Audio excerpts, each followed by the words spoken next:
Hello, ladies and gentlemen, everything in between and none of the above. Hello. Welcome back Hello. What the? to Shadows over crazy. WELDE. We're back, guys. we took a couple weeks off, but we're here. We're having a great time. I'm so happy, you guys. Thank you so much for showing up. Appreciate everybody in chat. Thank you to my wonderful players for showing up as well. We're gonna have a great time tonight. We usually start these off with a little icebreaker question to our lovely players that kind of gives a little bit more about their characterization without giving too much of themselves away. And tonight's question for everybody here is this is a little meta. What is your character's favorite pizza topping? We will start Pizza with Phoenix. topping. We'll go down and we'll go up. So we'll start with Leju. Phoenix. What is Phoenix's favorite pizza topping? What is Phoenix's favorite pizza topping? Yeah. Ooh. Probably. Ooh, this is actually hard. Yeah, on the spot, huh? I already know. Yeah. It could be something weird too. I don't Yeah. know. Cave lichens. I don't know what. What's your favorite? What's Phoenix's favorite pizza topping? Are we assuming that pizza exists? Why wouldn't it Yes, exist? we're assuming pizza exists. Does that mean Italy exists? Yeah. Yes, we're assuming Italy exists. Fantasy Italy. Fantasy. Okay, no, it's Italy. not called pizza. It's called pizza. All right, how about that? Okay, cool. It's called Thank you. pizza. Jesus fucking Christ. What's your character's favorite pizza topping? It is thematically and aesthetically Probably- similar to pizza. Probably like a, I don't know, maybe like birria, like beef. You know. Beef, birria. Whoa. Okay, all right. Birria pizza. That sounds delicious, actually. Yeah. I had to get Okay, the actually. cool. That's really Very neat. good. You know something I really like is that like if you go to Japan and like order like Domino's in Japan, it is insane. They have like 50, 60 different toppings you can put on top of your pizza in Domino's in Japan. It's nuts. Do a lot of eggs too. Eggs and corn, I feel like, is a big thing over there. But cool. All right, sweet. Birria pizza for Phoenix. What about Sunder? What's Sunder's favorite pizza topping? Pizza. Sorry, Kobold. what's Sunder's favorite pizza topping? Pizza. Do I repeat the same joke? Am I kobold? Sure. I mean, it doesn't have to be whatever Sunder would like. Yeah. I don't know. Like, serious answer? I feel like Sunder would really like hot honey on his pizza. Okay. Because I also like hot That's honey just a lot. whimsical Who enough. doesn't like hot honey? Now I want to make like doesn't? hot It's honey so for ham real. pizza because I got hot honey Oh. from fucking Trader Joe's. Yeah. I love hot honey. We got some hot honey the other day. It's really good. I put that shit on everything. I was making a bunch of, I love mushrooms, so I was making a bunch of like sauteed Oh, mushrooms and I dude. drizzled a little bit of hot honey and soy sauce on top. Oh, Mm. it was so good. Anyway, Mhm. yes, hot honey's a great answer. Fantastic. Yeah. Would that just be on top of cheese or just like on All over like it. all over it? All right, Slathered. not a ranch guy. Thunder's a No. hot honey guy. All Come right. on, guys. Ranch is good.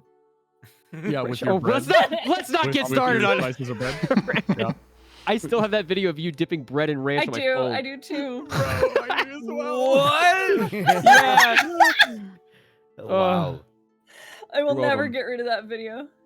Yeah, I cherish it. I remind It's a- myself never to. It's enjoy I have it videos. named. Look at It's that in video. my phone Yeah. as Leisure Crime. By the way. Leisure crime. Oh man. Okay, good. So hot honey from Sunder, fantastic. Yeah. Moving on up, Argentum. Hayden, you already said you knew exactly what they wanted, Mhm. but what is it? What is it?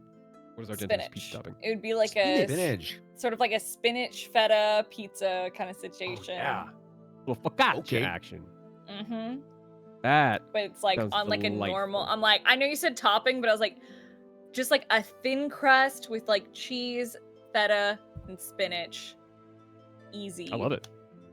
Very Mhm. very fresh. It's very light. I like it. Yeah. Fantastic. Spinach, hot honey, birria, and Grizz. What is Ray's favorite pizza topping? Yeah, for sure. I mean, because this answer it's gonna have so many lore implications Right. that you just For Yeah. sure, can't for even, sure. Yes. Yes, of can't even course. fathom. So think about this. Think about this. What this means for Ray's lore. Okay. Okay. Tomatoes, Tomatoes. like a nice Okay. tomato paste, Mm. Okay. Mhm. So the sauce. some cheese. Mhm. Okay. What else you put on it? How else do you Is make that a it? pizza? I thought Sausage? A sausage? Some Roasted some cheese some pizza. sausage. Yeah, dude. Okay, sausage. Sausage. Honestly, I think Okay. a full-on meat lovers. Okay. Big fan. All right. Big fan.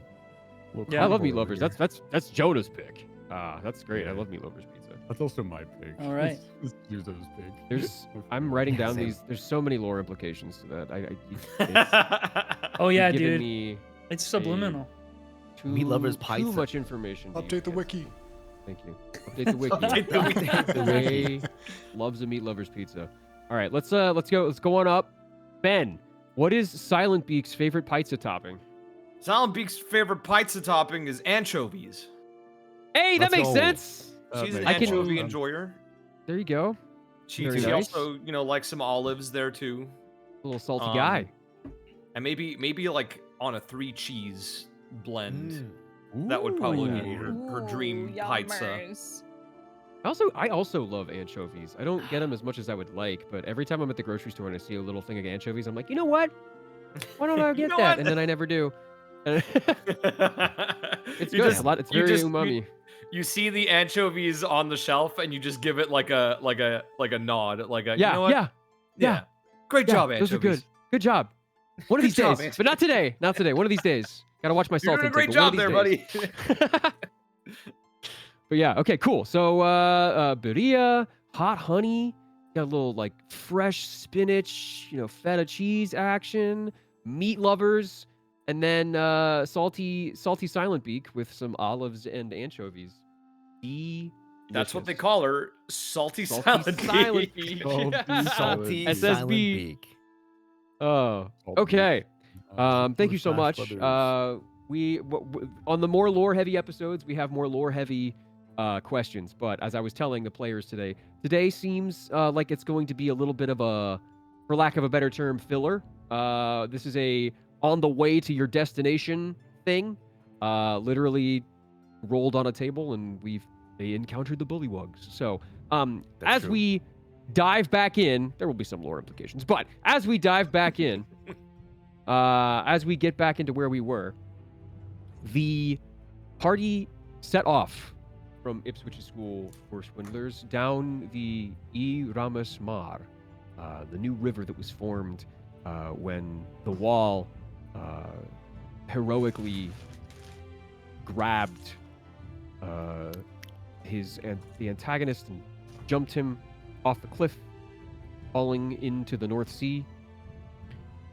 Just kind of ripped open the world, for lack of a better word, asunder, splitting the world in two, opening up a large valley, a fjord, where the cold North Sea water rushed in towards the spine of Lolth.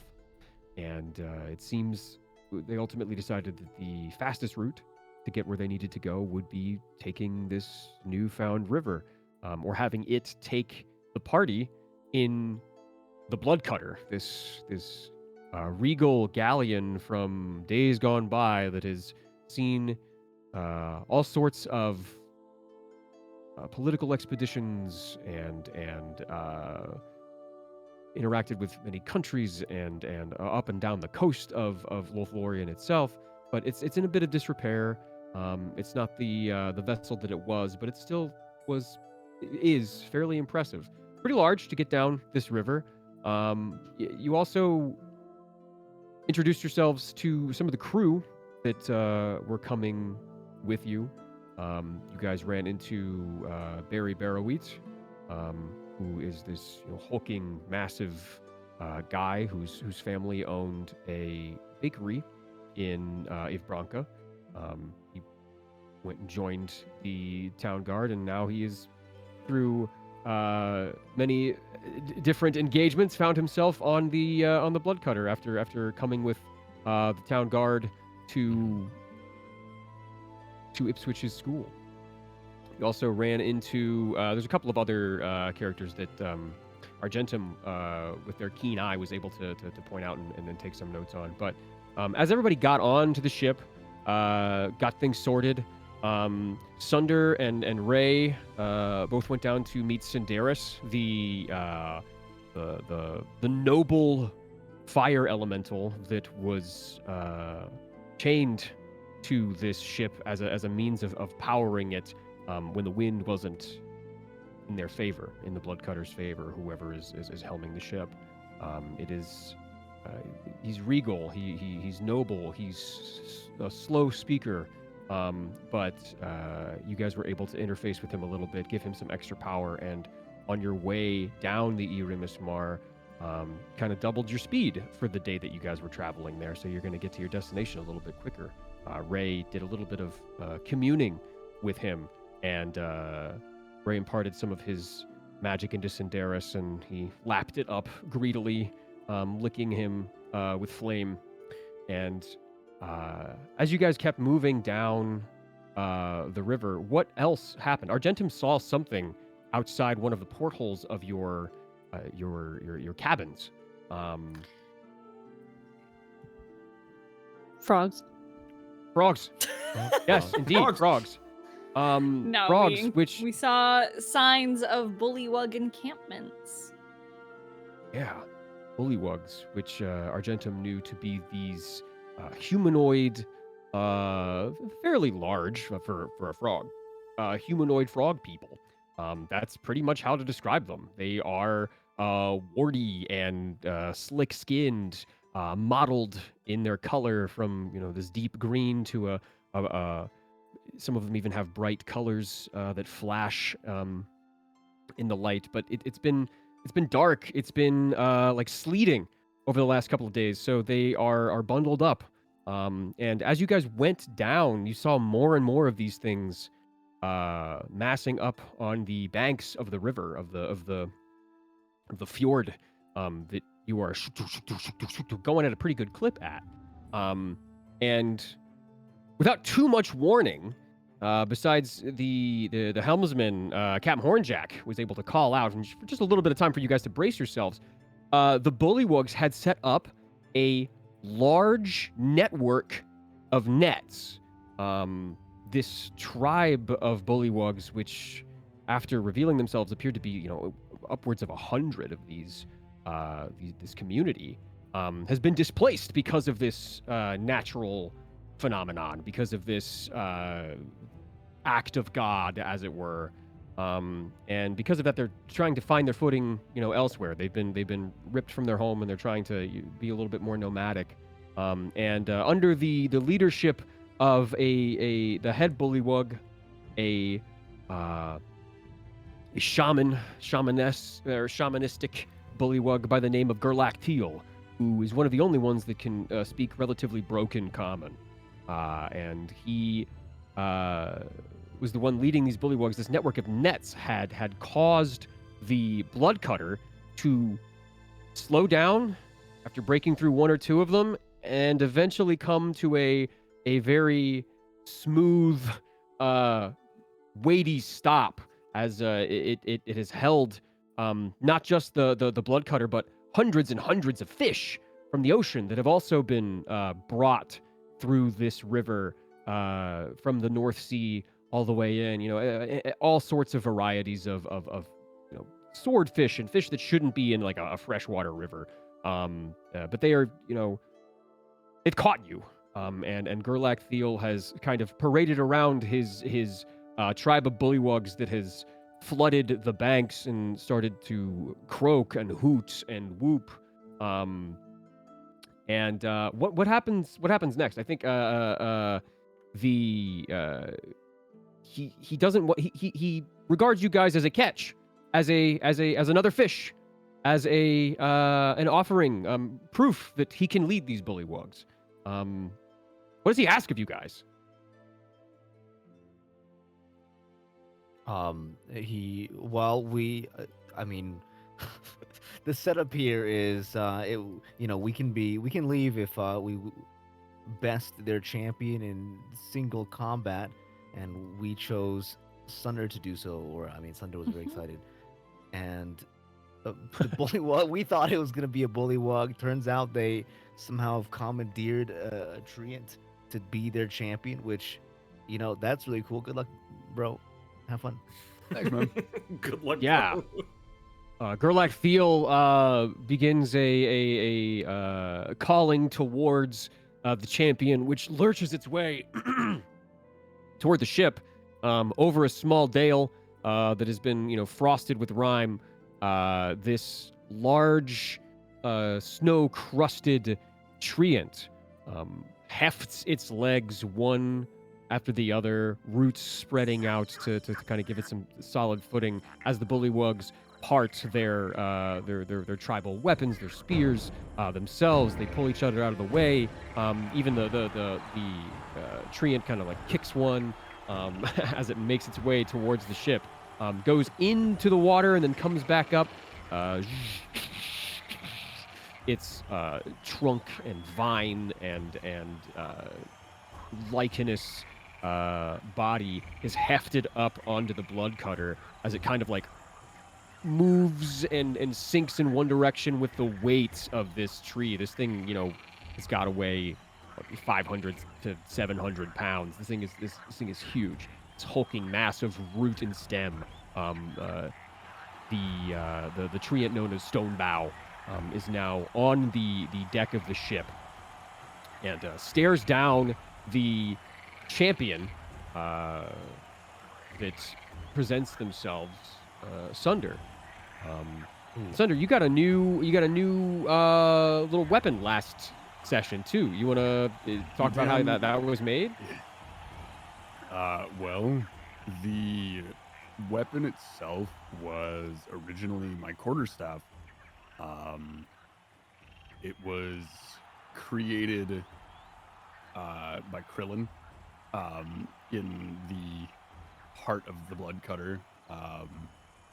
Is made out of blackstone, if I'm remembering correctly. Yeah, the like a bedrock blackstone of this continent. Yeah, so pretty sturdy hammer. I can swing it around pretty well, from what I know. So it's gonna be really fun. It was forged with the flame elemental, so it does a little bit of an extra kick, I'm assuming. Yeah. It's really neat. It's reinforced. This is quarterstaff just reinforced with these like steel rods they found just laying around downstairs. And he was able to put together something pretty nice that is easy to move around, is balanced in just the right way, and it really speaks to how well versed Krillin is in his craft. It's a non-traditional weapon, but it definitely does what you need it to do as a monk and as your newfound calling as a barbarian too. Damn right. All right. So the air is still. It's the creaking of the boat against the ropes that the blood cutter is caught in, the bow of the blood cutter is caught in combination to the groaning of the oak that the harpoons that the bullywugs have shot into the side of the blood cutter as well to kind of hold it in place. It seems like you guys are pretty stuck here. Gerlach Feel kind of paces up and down up and down the ship, kind of eyeing Stonebow. I would like anybody who had Does anybody have a passive intelligence above 10? Passive int. Yes. Yes. Yes. Okay. I'm Anybody dumb with a as passive fuck. intelligence above 10, roll a perception check for me. What is Yay. passive int above? Oh, like the stat Means, itself. like, Just the stat, yeah, yeah, the stat. your It'd be Okay, like your cool. yeah. 23. Holy crap. Perception. Very nice. I'm not a very perceptive boy. I'm sorry.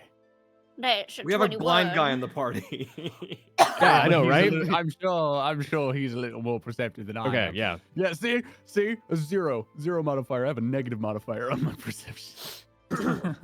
So you see, when Gerlach Feel, he's covered in like woven lily pads and thatch, these like copper ringlets that kind of clink and sway, that are hanging around his neck and piercing what would be like ear holes. He has this staff that's in the shape of like a T, made of these gnarled branches, and hanging from these branches are little wind chimes and stuff. So as he moves, he clinks and he's got dainty little trinkets that kind of fall off of him as he walks, claps his feet up and down. He's not wearing any shoes. Up and down the ship. And you guys notice Argentum and Silent Beak. Ray, you're kind of like trying to figure out what this like weight that has weighed the ship down is for right now. But Silent Beak and Argentum, you see that Gerlach Feel isn't really focused on you guys anymore. He's focused on Stonebow, and it looks like he's like mumbling something and like whispering something. He is really intent on like making eye contact and studying each tiny little leaf and twig and how this triant is moving. He's really locked in on that. As a magic user, does it look like he is casting an incantation? Make an Arcana check. You got it. Can I baby. make the same check? Yes, of course you can. Oh, it's up to you. Rip. Rip. It's a dirty It- 12? It looks like he is engaging with Stonebow magically. You're not sure exactly what the nature of it is, but yes, he's not really like doing an incantation or anything, but he's influencing something right now. And go ahead, yeah, go ahead.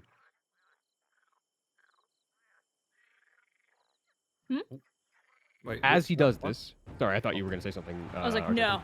no. So as he's doing this, after about a minute or so, you see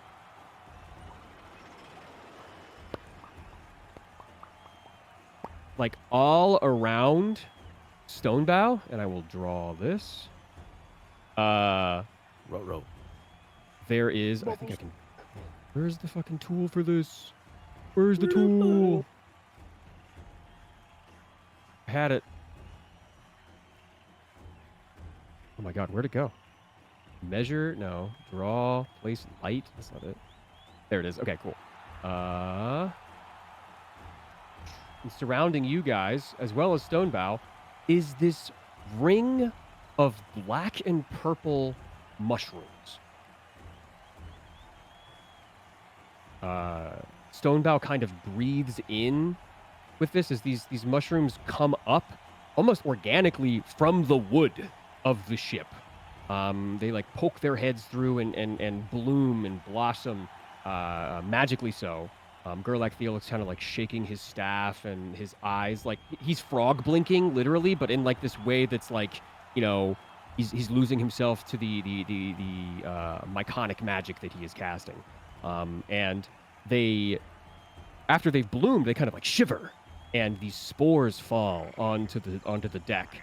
And Stonebow breathes in and out, and the spores like waft in the wind out into the bullywugs, and eventually over to you guys as well, and over back to Zephril. The entire place is like suffused in this ashy, sporific mist. Doesn't I like Theo is still engaged in this. doesn't seem super good. No.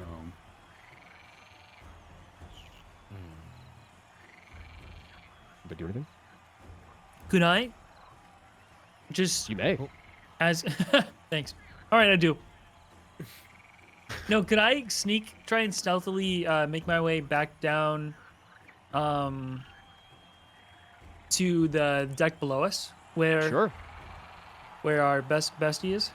Make a stealth check. Just quickly. Trying to time this with the mist, I guess.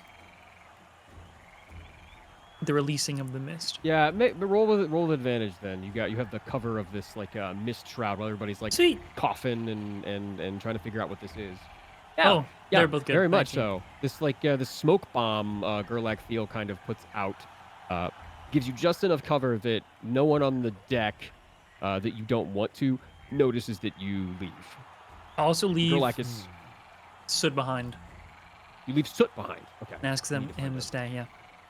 I'm gonna make a little guy for you. Hold on. Heck yeah. we need to have a guy. we need to have a Soot sprite, but Soot right sprite. right now I'm gonna try my hand at drawing. You ready? Here it comes.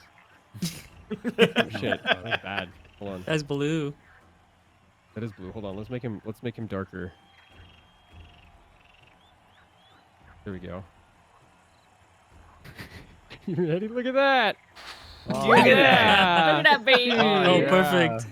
Perfect. It's just a little boy. I couldn't. That's his mouth. Could not do this better. That's amazing. That's There you go. great. did Is it amazing. movable? I don't. Probably not. Let's see. Oh, I'm Is putting it- it on the. No, it's on the tokens layer. It's okay. We're just gonna keep him there. There we go. All right. I need to make a Okay, token huge. for you. Okay. Huge. Oh. So, the spores are released. They kind of settle after about a minute. Everybody who is on the deck, make a Constitution saving throw. No. Unless you try and like cover your mouth or you want to do anything to not inhale That's a these spores. Yeah, you will have to make Beak's a Constitution gonna save. Beak's gonna like cover themselves up in their robe. Okay, cool. Beak does not My have to make a survival save. intuition safety. Tis a 19. You. Because I feel like I would know that these are spores, right? Oh yeah, you are more naturally inclined. I did a little assessment. I'm like, there's no druids in the party, but you, out of everybody on the ship, including like Varric, and Alondra, you probably are the most in tune with the natural world, and you know that this is probably, yeah, like you had said, probably not great. So you don't have to make the save, but Argentum and Sunder, you both saved, but as you kind of like, it's like inhaling some smelling salts for a second. You just inhale for a second, you're just like, your body immediately rejects whatever it is, and you realize that it's like not the best. But you do see around you all these bullywugs like inhaling, and then as they exhale, their there's a proper word for this. I don't know what the biological term is, but their throat sac, their receptacle balloons out and starts to glow purple, and you hear a low, dull coming from everybody around. And Gerlach looks at you guys, his eyes a little bit more lucid than before. He blinks them back clean and says, The arena has been consecrated.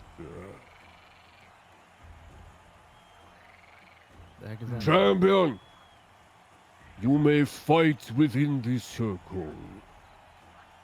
The first to leave loses or die.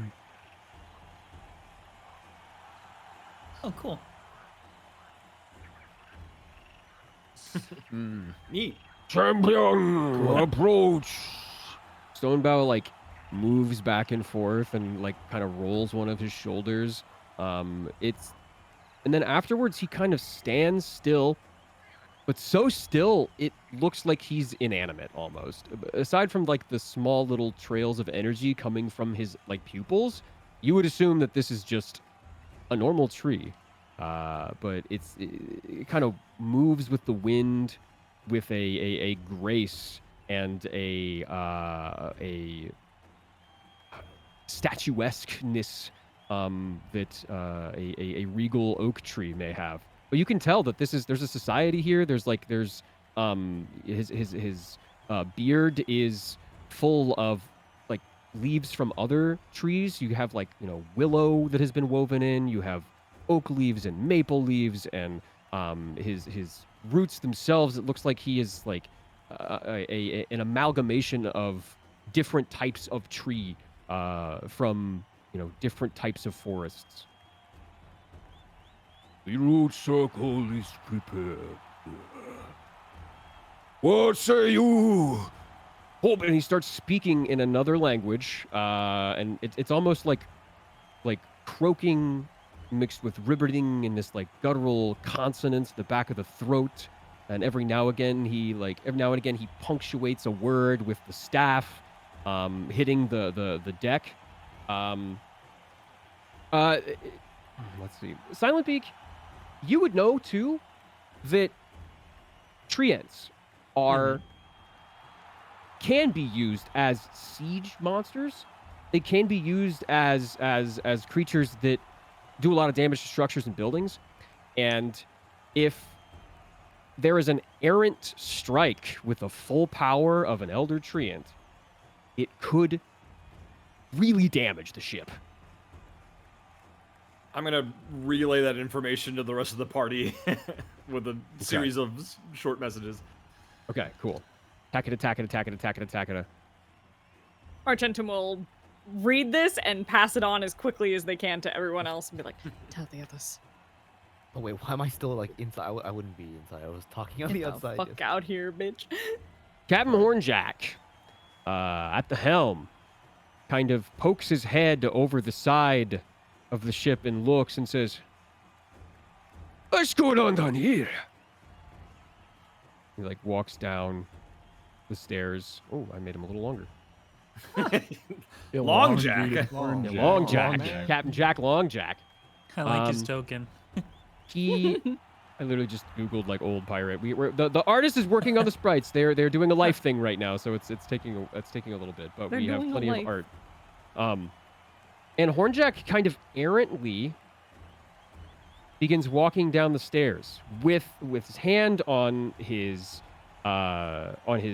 cutlass, with a swagger of an old man who really doesn't know what he's doing.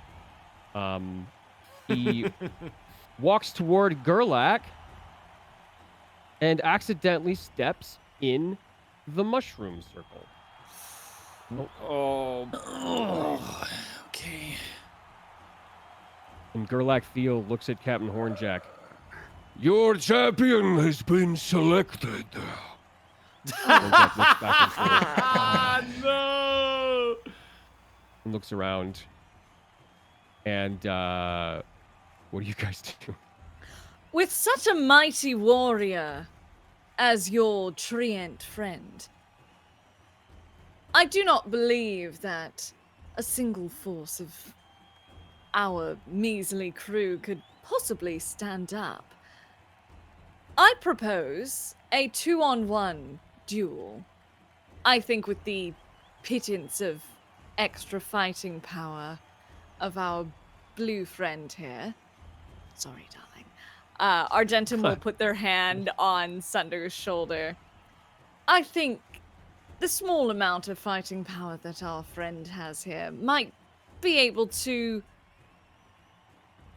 maybe hold their own against the Triant, but it does not seem quite fair If you think about size categories, it does not. Not a true battle of strengths, wouldn't you agree? You see Gerlach like stroke his sack. It starts to. You know what I'm talking about. Yeah, but you said it. His neck begins to balloon and fill as he like considers this, and his long froggy fingers stroke his smooth jawline, and he says, This is the will of the Fornich. Beyond me. I must ask the fungus. Gerlach gets down on all fours, and he moves toward the circle. Make a persuasion check first, Argentum. Okay. Okay. I believe. Oh, Let's 21. go! That's a 21! Pretty good. Hey. Gerlach goes up to the fungus, and he gets down on his knees and before the mushrooms, like moves his hands in a mystical way. He whips up the spores in spirals and little wisps and tornadoes, and it's almost like he's reading them as he inhales them, and he opens his eyes, and they are purple. Closes them and opens them again, and they are green and like vivid, producing light. It's like he's communicating with something or someone. He's talking to someone. He exhales and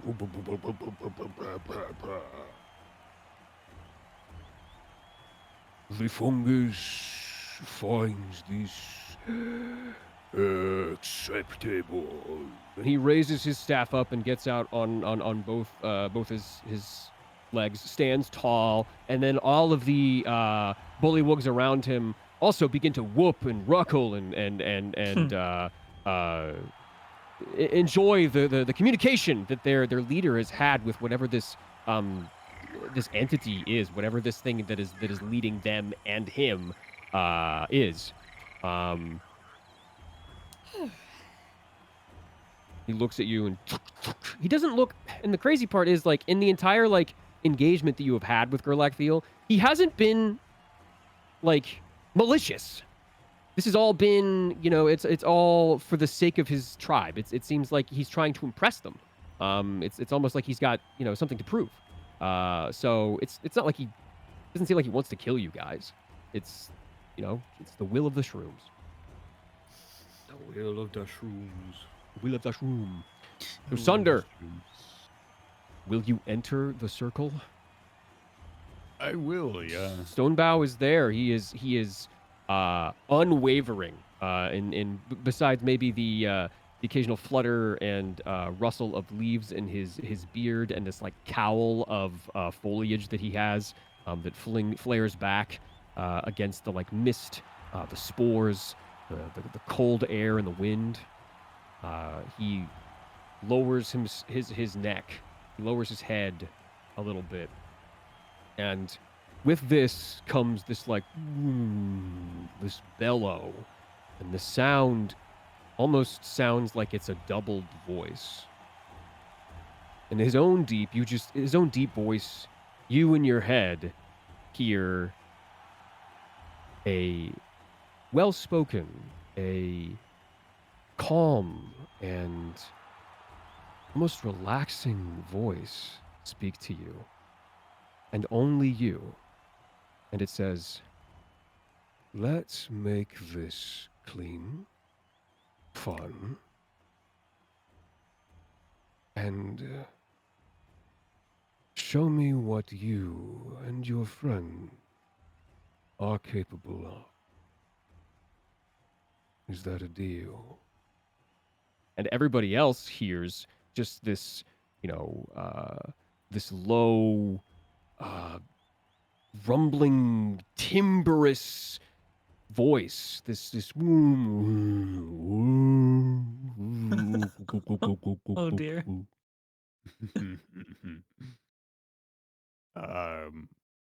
After hearing the voice in his head, Sunder will smile and grip onto his hammer and just say, "You're on, big man," and we'll just step into the circle.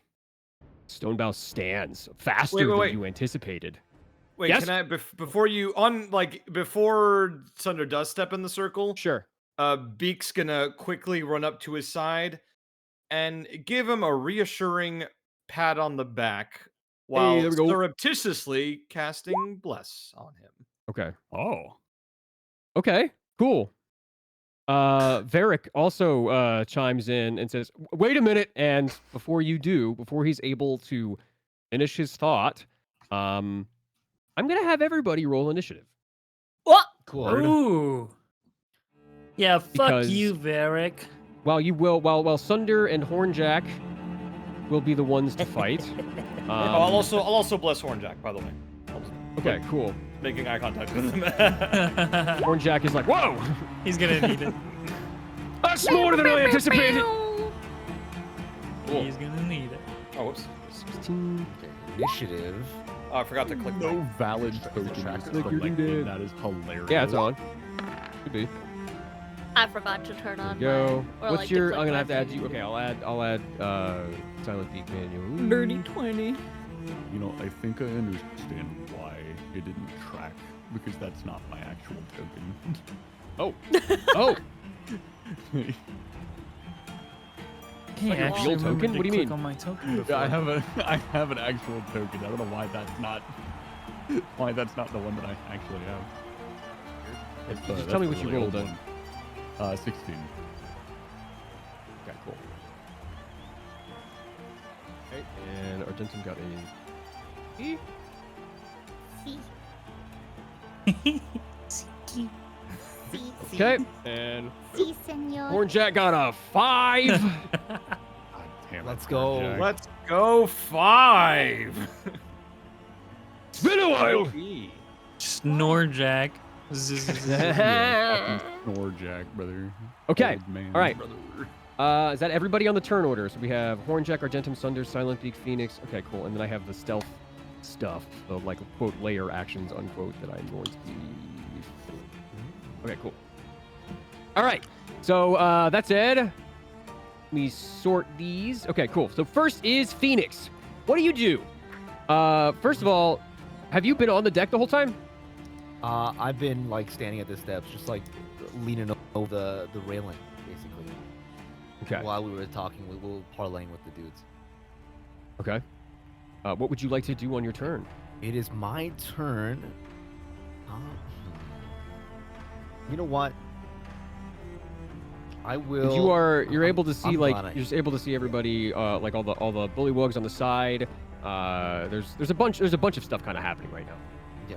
Where are the bullywugs exactly? Bullywugs are about I'm gonna say like 30 feet. So on either side you have about 30 feet of water, and then you have the shoreline, which is this like sheer cliff that's maybe about 10 feet tall. So they're on the same level as you, pretty much eye level with you, but they're about 35, 40 feet away on either side. There's like Okay. there's like 50 to 70 on either side. Okay. Cool. All right. Let me just check one thing really quick. Sure. Okay. Okay. Okay. I think Phoenix is going to. Actually, Phoenix is gonna step one back, like kind of like into the, into this area that is walled off here. So it's a little Sure. bit more in the cover, and then he's gonna put his hood up and like just Okay. lean up against the wall, and that's Edge. his turn. Okay. All right. You see Stonebow squaring up against Sunder. The height of this triant is not to be taken lightly. This thing is maybe 15 feet tall. It could be seen probably over the hills around you. Incredible. You just kind of sit there in the corner, waiting for whatever is going to happen. He's aura farming. All right, cool. Yeah, he's aura farming. Hardcore. Awesome. And that's all you want to do for your turn, your whole turn. Yeah, that's all I want to do. Yeah. You got it. Okay. Argentum, you're next. Argentum is going to move to the side of the ship, and they are Okay. going to ooh. No, they're not going to do anything crazy, but they are going to they're gonna closely watch Gerlach Thiel and just try to Okay. observe him the whole time and make sure that he's not casting anything on the triant Sure. during the combat. Okay. And essentially be prepared to put a stop to it if they catch him cheating. So they're just watching him super closely. Okay, you got it. Awesome. All right, cool. Is there anything else you would like to do? Nope, that is it. All right, Rise up sweet. there. Come here. All right, I Ray. don't know if you can hear that. What are you doing down there? Okay, Ray is going to start their conversation. But first, I will use my action to dash to make it over to the door. I'll knock on it and then say, Cinderus, my friend. And try to get that going in this 6 seconds. You hear a... My friend, what brings you here? Hate to bother you twice in the same night, but the ship is in danger. We're surrounded by bullywugs, frog people, I can only assume by the obnoxious croaking. And there's a giant being, I can only assume is a tree, based on the smell of mushrooms and wood. What? Anything you can do to help with this? A tree. It's almost as though you, activated an ancestral hate within him. Good. The trees. Yeah, He kind of we're born to burn, and it's a tree. Yeah, he crackles with life a little bit. Almost, it glows a distinct, ferocious red inside of his holdings, and inside the iron tomb that he's in. And he says, Not on my watch. he kind of swallows his words a little bit, What should I do? like he's thinking. All right, is there anything else you'd like to do? No, I nope. That's just pretty much. I just wanted to get Cinderus's help, but I probably do have a I don't know. I have magic. Do I have a spell slot? It's always hard to tell. I have probably at least one level 1 spell slot Okay. if he needs it. Okay. All right. I will. So let's say that conversation you had was your action. And Oh, I you know, giving action him. dashed to get over You here. action dashed. Okay. All right. So all right. Yeah, you're pretty much out of resources, unfortunately. No worries. But, I will hold that to the next point. Okay. Cool. That's my turn. Very clever. Very clever. All right. Sunder, you see Stonebow widen his stance as he creaks and groans back to life and animates himself once more. His eyes are glowing with this yellow green energy as he squares you up. He looks you up and down. He kind of rolls his neck. He's ready to go. What do you do? Oh boy. I have some ideas.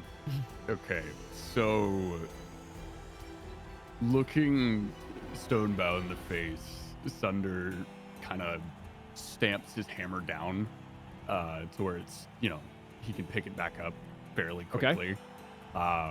He cracks his knuckles, and you can see he's kind of his eyes starting to twitch. His teeth are starting to grit. And as a bonus action, I'm gonna rage. All right, let's go. Sick. Yeah. Is that Sunder's first rage? Second. No, this is second rage. Second Oh. rage. Shit, never mind. His skin turns... I wasn't there. No, fair enough. His skin turns purple as, it did the last time. His arms start pulsating. Oh, yeah. Veins all over the place. Cool. I was there. Yeah. And he lets out a blood-curdling yell. Okay. So yeah, the next thing that Sunder will do, he'll grab his hammer back. And I think he'll just try to make a strike. I think he'll just go after go ahead. Drake immediately. Give him a whack. Say Remember less. that you have an extra D4 Yeah, when you attack. you're blessed. True. I have an extra D4 when I have for the attack or for the damage? for The attack. For the attack. For the, To hit. Okay. for the attack roll. So I'll roll the D4 first. Yeah. Okay. You do that blood curling scream, Zephyr probably thinks, oh no, it's killing him already, it's killing him. It's happening now, Sedaris, please. Sedaris, speed it up! Okay, that, you know it could. This could. Hilarious. That the one could matter.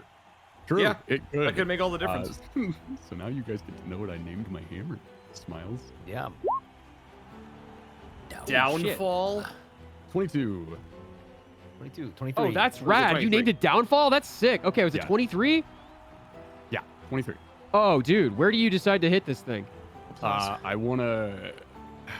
I think I wanna like use like his size to my advantage and kind of like step on like a jagged part of his leg and then just try to hit him in the chest. Okay. Yeah, you find you get a step up. You find a really solid footing on like this piece of gnarled root that is protruding from his knee, and you get leverage on that, and then you come back up with the power that you have behind your like thrusting off of his knee with the hammer and crack. The wisps of spore that kind of have surrounded this circle are whipped away by the sheer force of you pulling this hammer faster than he honestly expected, and bits of bark and plant matter and moss and lichen scatter across the deck. Roll damage. Square in his Perfect. chest. Kind of knock him back like a foot or so on his heels. So All you gotta do is that's get him out 5, the circle. But Nice. since I'm raging, that is an extra +2, so that would be Okay. a 7. Did you roll a 6 on either of those die? You didn't. Okay, that's fine. Yeah, I would say, right? Okay. No, you didn't. I'm looking at the algorithm right now. You did not roll a 6, unfortunately, but that's okay. 5 Fair. points of bludgeoning damage. Straight as the black stone kind of connects with the soft organic, like not tissue, but the soft organic matter, the plant matter on his chest. It kind of like caves his chest in. Doesn't really seem to like do a whole lot of like damage to him structurally, but he understands the power that you have now. And he lowers his head after he rights himself. And if he could like snort or like kind of guffaw at you, he definitely does. He's ready to fight now. So, question, because That's the first attack. Yeah, so that was just the normal damage. Yes. If I'm raging, it adds a +2. So would that still be okay. a 5 or would that be a 7? It's a 7. Yeah, it's a 7. So 7 Okay, points of damage. would I be able All right, to let do the me- thing? No, you have to roll. You have to roll a 6 on I have to either roll one a of the damage straight die. 6. Yeah. Okay. Yeah. I got you. Straight 6. Because you have Gotcha. 2d6 for the hammer, and if you roll a 6 on one, then it does the thing. That okay. So that is. It's okay. You do feel 7? the friction of the impact start to like vibrate the hammer itself as you right for your second hit. That say less. I'll just swing it again. We'll make another Okay. strike. Let's do it. Plus So 9. 4. Oh, Yeah, you got probably, to even if roll you got another D4. Oh, the D4. Bro. That's what I'm here for. I'm here to remind you about your blessing. That's how I feel too whenever I play a character. That's a with bless. 4. That is. No, a it's a 13. 13 does not hit, unfortunately. He is learned and kind of adapted to your what your weapon is and how you fight. A little bit more reckless. So he lifts up one of his arms, his left arm, to kind of slowly to kind of block your impact, and it hits on a patch of leaves and moss. It's a little softer, so it kind of cushions his blow on his forearm. You don't push him back or anything. He kind of moves his arm out of the way as you kind of clash on the deck of this ship. Bits of moss come off, but he doesn't seem to have taken any damage from that. You unfortunately missed. Well, shit. I guess after missing, Sunder will look up at Stonebow, smile. You're a little faster than I thought you were. He doesn't say anything. He stands there stoically, and he doesn't have a mouth or anything, but these eyes narrow at you. Oh, joy. This is great. And I think that will be my turn. I don't think I can do Okay. anything else. Cool. You guys are lightly obscured. You, Stonebow, and Hornjack. Anybody who's on the outside of this like ring of mushrooms, you can see them doing stuff. But it's like, you know, through campfire smoke. But it's spores. It's kind of, it's almost ceremonial. It feels. This is like lighting incense. This is like, you know, a bonfire or something. This is how the magics prove that this is occurring. Okay, so Silent Peak, you're next. What do you do? Beak's gonna do her best. I guess she'll take a position near Argentum and also kind of keep an eye on anybody potentially like cheating or doing anything like that. Okay. Keeping a close eye, like if I can discern any of like the mutterings that Boss Frog is doing. Not Boss Hog, Boss Frog. Yes. Do you want to make a, I say make an Arcana check? Okay. One more again. 13. 13. Oh man, through the intermittent crack of stone against wood and the obscuring haze of these spores, you do see Gerlach feel like moving and like his you know the staff that he's holding is jingling and stuff. Every tiny little like every glimpse you get, he's definitely engaged with the fight, but you can't see his mouth moving. You can't tell if he's like incanting or casting any sort of spell or something to that effect. And if anything, what he's doing is like maintaining the ring. Ah, interesting. Okay. Okay. Then I'll like just be at the ready for anything. Okay. Cool. Now it's Captain Hornjack's turn. Okay. Captain Hornjack draws his cutlass, and you see it like shine in you know, little vignettes between these like the wisps of smoky spores, and you hear a hearty laugh as he runs towards Stonebow, and he'll make an attack with his cutlass. Let's go. You hear, "Ah! Like the Battle of Black Coral once Wait, more!" he also gets a D4. Oh, right. Okay, cool. Thank you for the reminder. Let's see if it helps.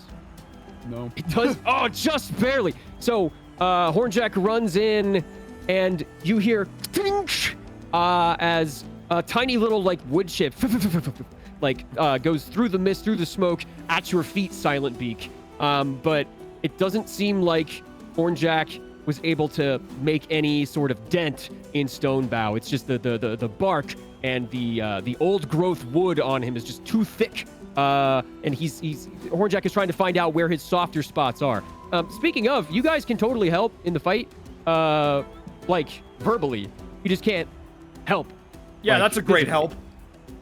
I don't know. I just figured it. I don't know. Maybe you'll find out his doing weakness sweaty. or something. What I will do- Sweaty. What I will do, can I like pick up the piece of like wood that Yeah. flew Oh, out yeah. of the arena and like course. show it to Argentum and like point at the ring boundaries and then point at the wood and then point at the treant? Sure, yeah. You do so. It's skittered to your feet, and it's this maybe like a foot-long piece of bark. And on the inside, there's like these little like lines where it looks like maybe worms have kind of like eaten through it, and bugs have crawled through, and termites and stuff like that. But it is glowing purple. These lines are pulsing purple, and they look like they are drawn almost in these spores, this dust. Does it seem, I know it's not my turn, so you can tell me to fuck off, but does it seem like it's empowering the treant, this circle? Oh yeah. You can probably gather that this is it's giving it the ability to actually like fight. It's doing something. Okay. I'll glean more information on my turn, but good to know. Good to know. Good on you. All right. Thank you for playing the game. Of course. Yeah, no, like, that's why I said it's not my turn, so you can tell me to fuck off, but okay. Okay, cool. Dope. Okay. Thank you so much for playing the game. Thank you so much for playing my treant. Anyway, Hornjack is a little miffed, but it seems like maybe a scar or something has been acting up, which has been the reason he missed or glanced his blow. But he's resolved to hit on the second attempt. Let's try one more time. Absolutely not. Let's wait, another D4. Let's see. It's okay. No. 9. Hornjack comes back down. He grabs his cutlass with 2 hands and comes down. I've got you, you overgrown sapling! And cuts him. But again, another piece of bark flies out the mist over near Phoenix. Kind of comes to your feet and skitters to the ground across the icy wood. Which takes us immediately to your turn. You look down. There's a piece of enchanted bark at your feet. There's a piece of enchanted bark at my feet. I will use my turn and I'll pick it up off the ground. Can I like take a look at this bark and see if I don't know, I can figure out anything special about it? Sure. Then you will make a nature check. Nature? Well, guys, I'm so great at these. You're the best. Never seen. Yeah, you are. Not 20, buddy. Holy You're crap! incredible at those. Amazing. Look at you.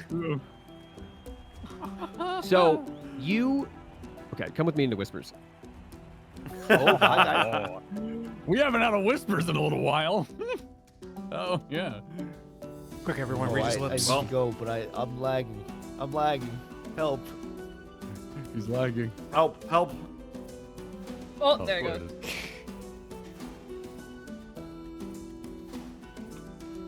There he goes. So, Never to be seen again. So let's So like, they're him You guys, like a tree and leaf. You guys watch any movies lately? Or? You like jazz? Yeah. Alejandro and I binged all of Kaiju number 8, or like season 1, and it was fucking peak. Everyone should go watch it.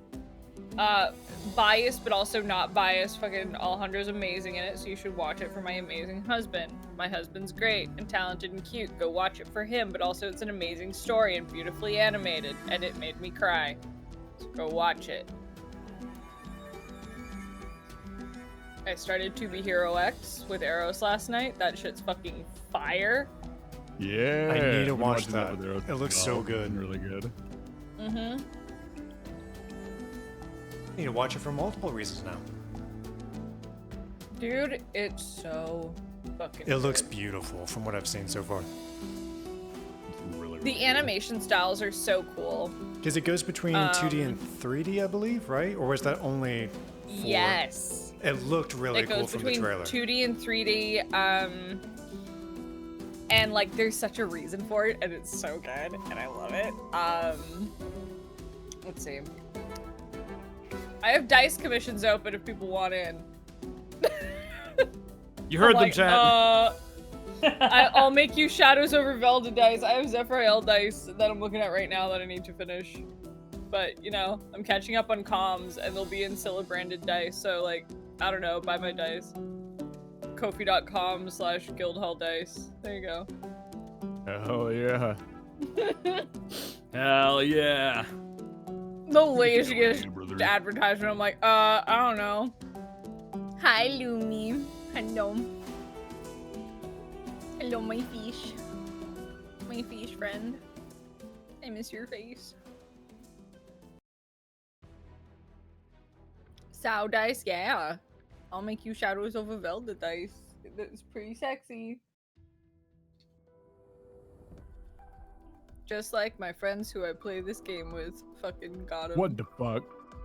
Yeah, Whoa. get fucking got, bitch. Yeah, Whoa. get whoa, get fucking got, Whoa. bitch. Reverse card.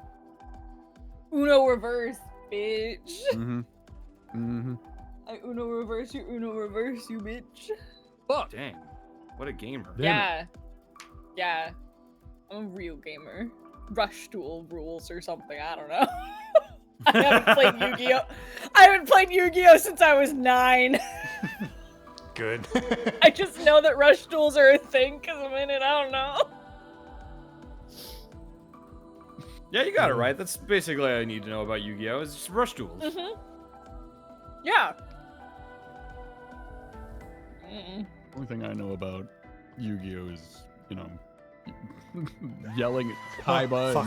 Hey, what up? Jesus Christ! Is that a Donkey Kong thing? That's a Donkey Kong He thing. muted it when he came in here earlier, but that one wasn't muted. Donkey Kong. Oh yeah, Silla's got dice commissions. Speaking of, we have to talk. 'cause I Yeah, I'll have make ideas. you shadows over WELDE dice. Hell Pause. yeah. Okay. All right. So that piece of bark, that like shell, kind of skittered to you. Yeah. Go ahead. He's gonna pick it up and look at it. He says, "Ah, shit." And then he's gonna yell across, "Aim for the green! Aim for the moss! And don't breathe that shit in! Unless you want to get high." That's gonna get fucked up. Thanks for the. And then he's gonna end his turn. Okay. What the cool. fuck are they yelling up there? I'm It's your turn. assuming me and Hornjack both hear that. Just like, what? Yes. Oh, of course, of course. It's hard to see a lot of stuff because of the spores starting to like subsume the consume the deck itself. Almost like it's like getting foggy. But you definitely heard that. Aim for the green. You heard that. But yeah, that's Phoenix's turn.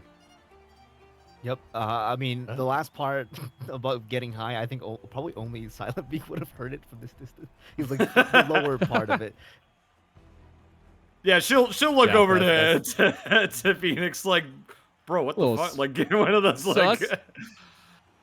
Lick the shroom. All right. Argentum. No, I did that You're once next. and I went to an eldritch dimension. I don't want to do it So again. you look at cheese. That's the bad That's part. different, but That still, wasn't You licked weed, the bro. cosmic butter. I want to take a look at this fucking bark and see if I can ascertain anything more about Okay. it. I'm sure with that nat 20, Nature check. Argentum's gonna be I'm gonna make a nature check. They're also gonna Yeah. look at Phoenix, be like, so what exactly is this? And I'm gonna make my nature check. Oh, nice. Okay. Ooh. You got a similar thing. Okay. Do you want to go into whispers? Yeah, let's go into whispers. I'm gonna give you the information too. Oh, two whispers. Yeah, just you, Billy. Double, Two whispers. double whisper. Double Back-to-back whisper. All the whispering. way across the sky.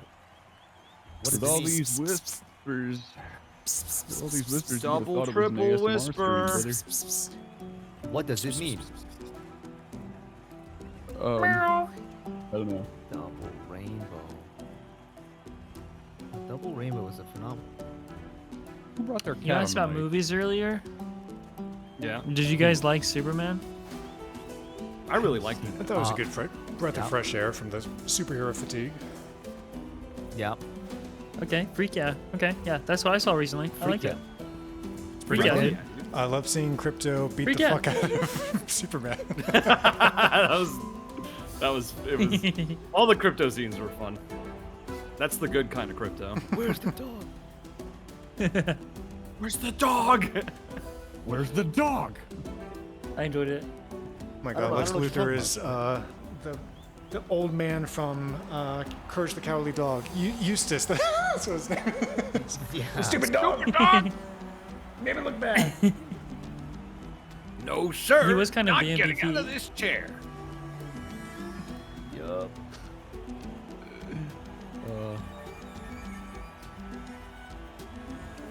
actually really like He's the playing any cast. video games? I hate Right video now? games. Major. Yeah, me too. Fuck him. Don't know why I asked. Sorry. Been playing way too much Major Arena. Actually, just a waste of time, brain rotting activity. Yeah. It's so fun. Fireball. I've just been I'm I've just been the moddable. old man the whole time, just going fireball. Bro, I modded the shit out of it the other day. I put in some mods and It's they so were fun. What were some of them? We had a Dio mod that replaced the freeze spell with the world, and it just froze everything around you.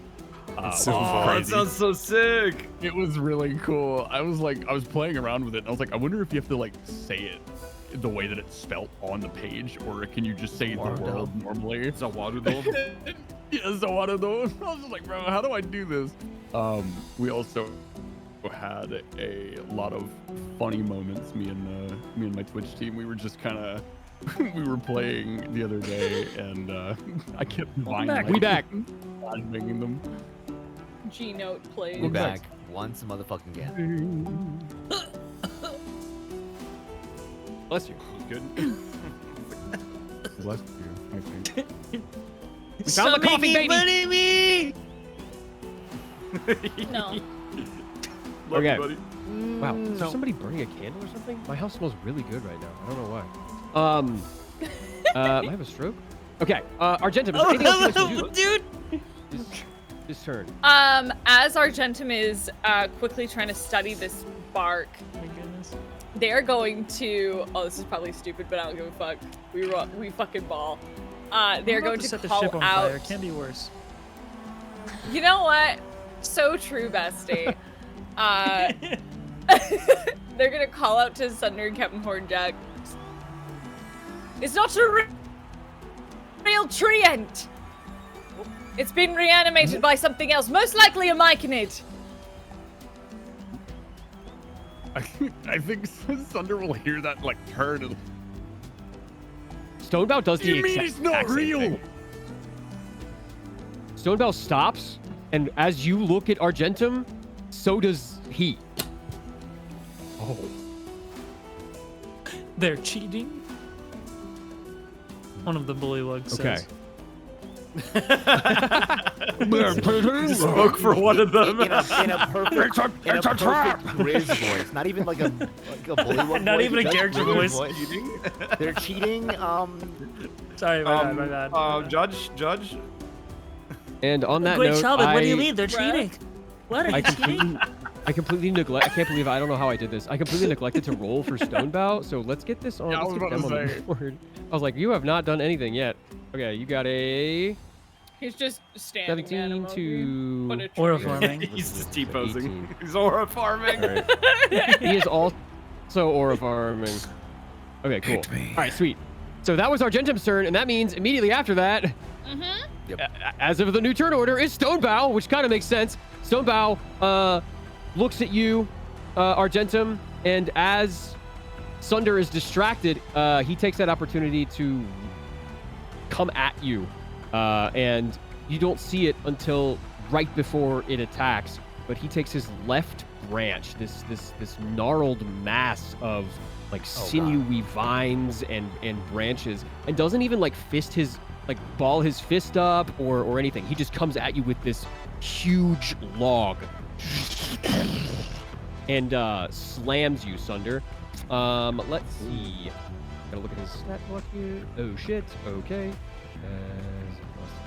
I'm gonna roll these on the board just because I think it's fun that way. 20.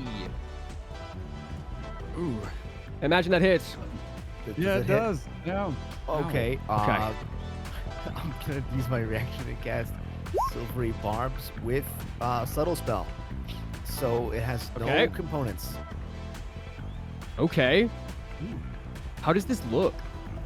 This looks from literally seemingly coming from the tree, like the tendrils of smoke pull out from the tree and like start like going into Sunder, because Sunder will get the advantage here. Okay, cool. Let me re-roll this. 23. Wow! It's a save. Uh-oh. Do it again. Still hits. All Well, right. at least you get the advantage. Still hits. No, it I'll uses take the the lower advantage. roll, so Okay. it's still 20. Yeah. It's a 20. Okay. Okay, cool. And okay, so the damage. So you will take 18 points of bludgeoning damage from Stonebow as you are blindsided, a ringing in your ears from. You can tell why his name is Stonebow. It's almost like you got hit with a column of marble right upside the head. Almost shakes you from like your distraction of Argentum, but your attention is now thoroughly on Stonebow as he rights himself. He pulls his arm back one more time and comes back in with a right hook and tries to hit you one more time. Oh joy. And that is a Yeah, wow, buddy. dude. Oh my god. Wow. Rolling hot. The cats. This is great. You take 15 points of bludgeoning damage from the second hit. He gets you on the ribs this time. Kind of knocks the wind out of you. At the very least, you are so full of adrenaline, and the blood is going to all your muscles. Your veins are popping, and you're a little bit dizzy. The ringing starts to subside. And Stonebow lowers his head to you and says, "Step it up." You know, hearing that, rings your bell. hearing that, Sunder's gonna react. He'll hear Okay. "Step it up." Sunder will give Stonebow the bird, say "fuck you" in a very angry tone, and he'll cast Hellish Rebuke. Oh shit! Yeah! Okay. 17. 17. All right. How does this look? Get his ass. Yeah, again, he'll hear Stonebow say "step it up." Sunder will grit his teeth, give him the middle finger, "fuck you," and just a spark from the tip of his finger just goes like a bullet right towards Stonebow. Yeah. And it will do 13 fire Nice. damage. Okay. So you point your finger out, and everybody else around the mushroom circle, you see on the inside something that you didn't expect out of Sunder: flares of magic, flashes of flame, and sparks and cinder start to whip themselves up with the spores and catch a few of them aflame and light these like very light fires at the top end of the spores floating away. Sunder, these like beams of fire erupt from separate fingers on each one, and it makes a huge dent inside of Stonebow's chest. You blow out what would be like this wooden carved pauldron on one of his shoulders.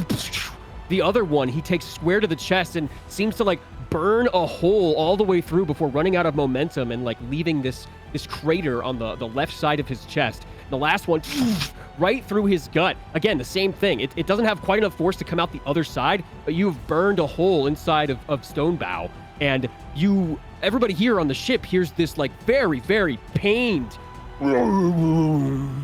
growl as you see Stonebow fall to one of his knees, and right now his eyes are at eye level with you. That actually did 26 damage to him. Oh my God. It seems like he's weak to fire. Did way more damage than you no. anticipated. Actually, I don't want to like break up the flow too much, but wait, are the Triant's attacks magical in nature? Yes. Because otherwise, I think. Okay, they are. Okay. I was gonna say because otherwise, does Sunder would take half damage, right? From bludgeoning. Oh, actually, Because he's raging. yeah, you're right. It would actually take. So half that, all that damage I gave you, you were raging. I completely forgot. Yes. So what would Yeah, half of that half the be? damage that you took from Stonebow. Exactly. Half of. Let me double check. Half. It was 18 and 15, plus no? 15. So 33. So that's 15. Yeah? No, 16. 15 Take total. 16 damage. 16 total. Okay. 16 total. Yeah, instead of like 30 something. Yeah, way better, honestly. And Okay. yeah, I'm sorry. I completely neglected that you had rage on. I was in the Oh, story. you're fine. You're chilling. Okay. That said, that means Stonebow is on his knees. You start to see like you know what the spores look like, but this is characteristic smoke starting to bleed into like the spore circle, light emitting from the arena that Gerlach Thiel is maintaining. And at this, you do hear some of the bullywugs on the outside start to like cheer and engage in this. This sort of martial combat is something that they are excited about. This is part of their heritage. This is, you know, may the best man win, right? Okay. Ray, you're next. Okay. What would you like to do? Cinderis is like sizzling before you. You've kind of like activated some deep-seated ancestral hatred within him as the flames are poking through the grating in this cage that he's being held in. What do you do? Yeah, I'm torn between giving him some magic to help out with the burn, to heat things up, Okay. or trying. Sorry. Holy shit, dude! My brain just like I just get possessed sometimes, you know. Reset. No, You got possessed by fucking Swedish chef Freddy Fazbear.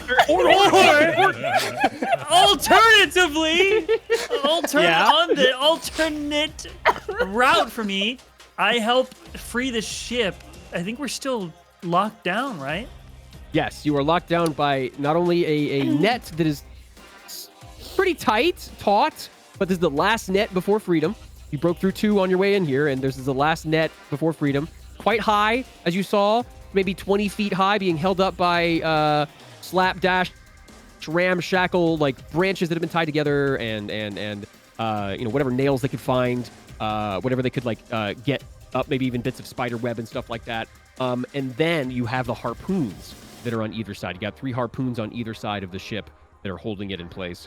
But with enough force, you should be able to do it, or you could help in the fight. Depends on what you decide to do. You just can't step into the fairy circle.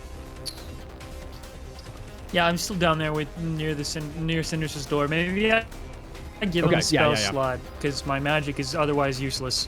I'll do that. Okay. Describe how you do that. What does it look like?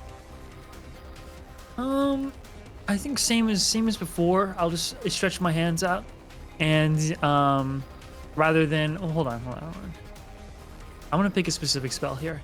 Let's do. Sure. Let's do. Oh, he. Okay, so Cinderus is getting a little angry here on some ancestral beef. So I'll do. I'll give him a little bit of a wrathful smite. And instead of channeling it, and no one's gonna see this, but Cinderus, because Zephyrael's never channeled a smite into anything but his whip. So I'm gonna channel it though into my fists, and I'm just going to like let that magical energy, almost like these purplish, dull, near like really dark purplish dull cracks, begin to break open the skin, even through the tattoos, and it's like this glow of magical energy. And then I'll just like punch towards the air and let that release, and let him absorb it. You punch towards the air, and almost as though like you punch just hard enough for the magic sloughs off of your skin and hangs in the air for just a little bit before it is greedily snatched up by Cinderus on the inside. These flames lick it and grab it on the inside. He begins to roil to life. His pistons slam a little bit harder. His gears shriek, and the steam and energy that is coursing through all of these brass pipes that are riddled throughout the ship begin to like vibrate and almost as though he is like breathing faster, wanting more. This magical offering quickens his entire metabolic process. And what is the Wrathful Smite damage die? What is the associated damage there? It's a 1d6. I'd also, just for flavor, I'd also like 1d6? to take damage from channeling Smite into my body. Okay, sure, yeah. Roll a d4 for damage to you. Sweet. Yes, the pain. Sorry, I'm a little freak. I'm trying to find this D4. Hold on. Little freak you are. Oh, I took a One. You one. take 1 point of force damage as you kind of like reel.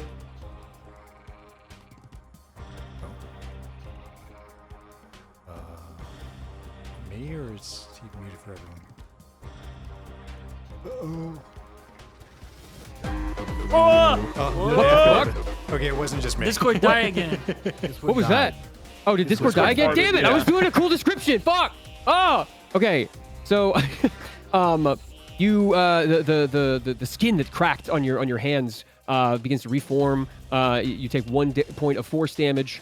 But you see the pipes and the like internal heating mechanisms and power mechanisms that are on the inside of the ship start to vibrate to life again. Bits of steam and gouts of flame come from these pipes. Sunder seems to be smart enough to know not to set himself on fire, but Sunder and Captain Hornjack and Stonebow, I need you guys to make a dexterity saving throw.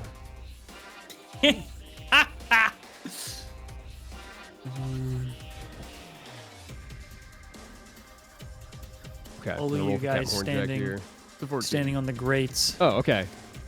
Hornjack kind of hears the slow, low, voluminous, room-filling sound coming from the back of the ship, and almost mid-swing, instinctively just like takes 2 steps back. Sunder, let's see, you got 14. Unfortunately, you and Stonebow are both caught on top of this. You see this wooden lattice here? Wait, the blessing also works for saving throws, so you guys should add d4s to that as well. Okay, cool. Hornjack saved. Sunder add a d4. Which honestly, banger. it should. I don't unless you. Two. Yeah, then now you save. Actually, okay, cool. Okay, sick. So Stonebow is the only one that does not save. Okay, roll your damage for your wrathful smites, Grizz.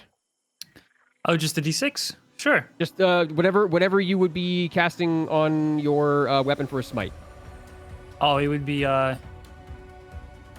think it's just a D6 for Wrathful Smite. Okay, cool. Then yeah, just a d6. Yeah, because that usually comes with the frightened condition. Frigton. 4. 4. Okay. So Sunder, you will take, unless you have any resistances or anything like that, you will take 4 points of fire damage. Would take 2 then, because I have. Let's go. what is it? I have hellish resistance. The hellish resistance from the tiefling, yeah. Yeah. So you will take 2 points of fire damage. Stonebow will take 8 as steam, not necessarily flame, but steam, almost like in this giant cloud that becomes even more noticeable because it's so cold outside. This cloud of superheated gas comes from the grate, and Stonebow falls to his second knee as he takes even more damage. His roots and vines and wood starts to get a little bit wet in the air. He begins to freeze after it stops and slows his movement a little bit. He's going through it this turn. Really creative, Ray. That was really, really cool. Super neat. Hey, no problem. It's my goat, course. Cinderus. Yeah. Sundaris looks like he's finally calmed down a little bit. The flames recede back into the cage, and he doesn't say anything, but you hear the engine begin to like start to slam itself as the ship lurches forward just a little bit and starts to move forward. You guys see the bullywugs harpoons move as well. Like they're like being held by the bullywugs on the sides of this fjord, and they're starting to like lose their grip on it. It's not moving very fast or very powerfully, with a lot of momentum, but it's definitely like, kind of like a train starting. It's going to take a little bit to build this up. All right, cool. Anything else you'd like to do, Ray? Nope, that's my turn. Okay, fantastic. All right, that means that Sunder, you're up next. In this cloud of spores and smoke and these cinders that kind of light up Stonebow in this haze of steam and all sorts of other gases. What do you do? Oh boy. You said he dropped to his knees, right? He is on his knees. His eyes are level with you. You wanted me to ramp it up, eh?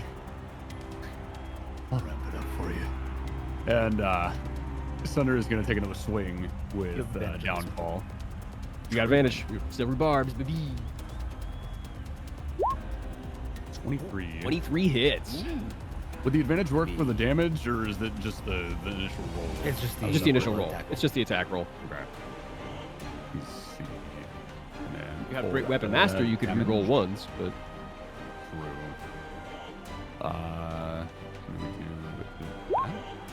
What is a 9? Holy 4 and 4. shit. Okay, not quite, but still good. Where do you hit him? Anywhere that's green. Anywhere that's green. Okay, Listening you're to able what to... Phoenix said. Yeah, you're able to find a patch of green that's just kind of exposed after the hellish rebuke. You notice the inside is a little bit more fresh and alive. So you bring down your hammer on one of the wounds that you had opened up with your fiery blasts, and it chips away another piece of bark. But Stonebow looks relatively undeterred as he rights himself and puts one of his hands down to stand back up. Do you want to use your second attack? Yes, I will. Do it again. Okay. 16. Get her done. 16 meets. Sick.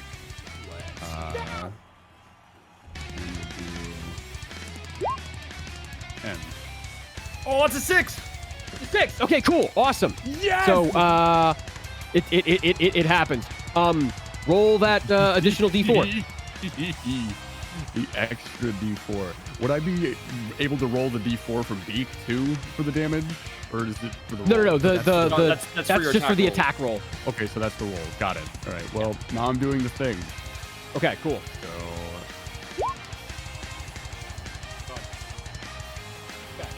So, as you hit him the first time, it's almost like the Blackstone is absorbing whatever latent thermal energy is still cindering and charring the inside of Stonebow, and you feel the head of this maul begin to like vibrate a little bit. And as you came back down for the second attack, it explodes. The hammer, this like bright, vibrant, concussive wave of energy blows all of the spores and the gases back for a second, and you see Sunder come down with both hands on top of Stonebow, cracking open his chest with every blow. This explosion of fiery energy as the maul has the lick of the Flame Lord once more, and you do an additional 8 points of fire damage to him on that second attack due to his Let's vulnerability. go. I love getting max damage on things. That makes me so happy. Gerlach Thiel even Yeah, just kind of like buddy. is taken aback for a little bit. Hornjack himself has to shield his eyes from the brightness and the power of this just explosive energy that's coming from the end of the Blackstone Maul. Is there anything else you'd like to do? I still have a bonus action. So after the massive explosion, I'm assuming Stonebow is still somewhat high level with me. Yeah, he kind of like on that second blow, he bowed his head back in agony, but he rights himself to look at you one more time. He looks a little beat up. He is not out of the fight quite yet at all, but he's definitely a little beat up. Good. I'm going to put the hammer down for a split second, and I'm going to grab the head of Stonebow, and I'm going to headbutt him. So Okay. we're gonna unarmed strike him. Okay. 25. 25 hits. Let's fucking go. Nice. And 5 bludgeoning damage. Yeah. Plus the rage modifier, so I would assume it's 7, right? 7, yeah. So you also okay. So let me actually I gotta redo the math there too. It's rage on all You have to rage for the other one. Yeah. Oh, rage on all hits. Okay. Okay. All right, cool. So you do 7 bludgeoning damage. Okay, so you grab one of Stonebow's like craggy, gnarled, like the crown that he has on his head, and you pull his head into your horn, and your horn is stronger. It cracks off one of these little branches that he has just growing out of his forehead. That also skitters to the ground, flies out of the clouds. And you've split his forehead open, and you see inside this like core of purple and yellow energy that is like tumultuously like roiling on the inside of him. Anything else you'd like to do? Yeah, I think seeing this core, Sunder will like look at Hornjack and yell to him, "Aim for the head, you old bastard!" Aye! All right. And that's where I'll end. With that, Silent Beak, you're up. What do you do? So would me... let's see. What can I do? What should I do? That's what I ask myself every single day. Face your house. Dang.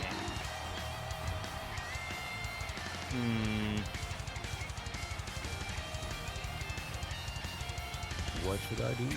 I need to think. Sure. Man. I need to think. Okay, we you guys all noticed you were lurched a little bit by the very slight movement of the ship in the direction of the nets. You hear the creak of the ropes, you hear the flapping of the fish that are starting to come back to like consciousness and realize where they are. Everything is starting to move downstream very slowly, and you also see the harpoons are being strained some of the bullywugs are straining to hold the harpoons in place with the ropes.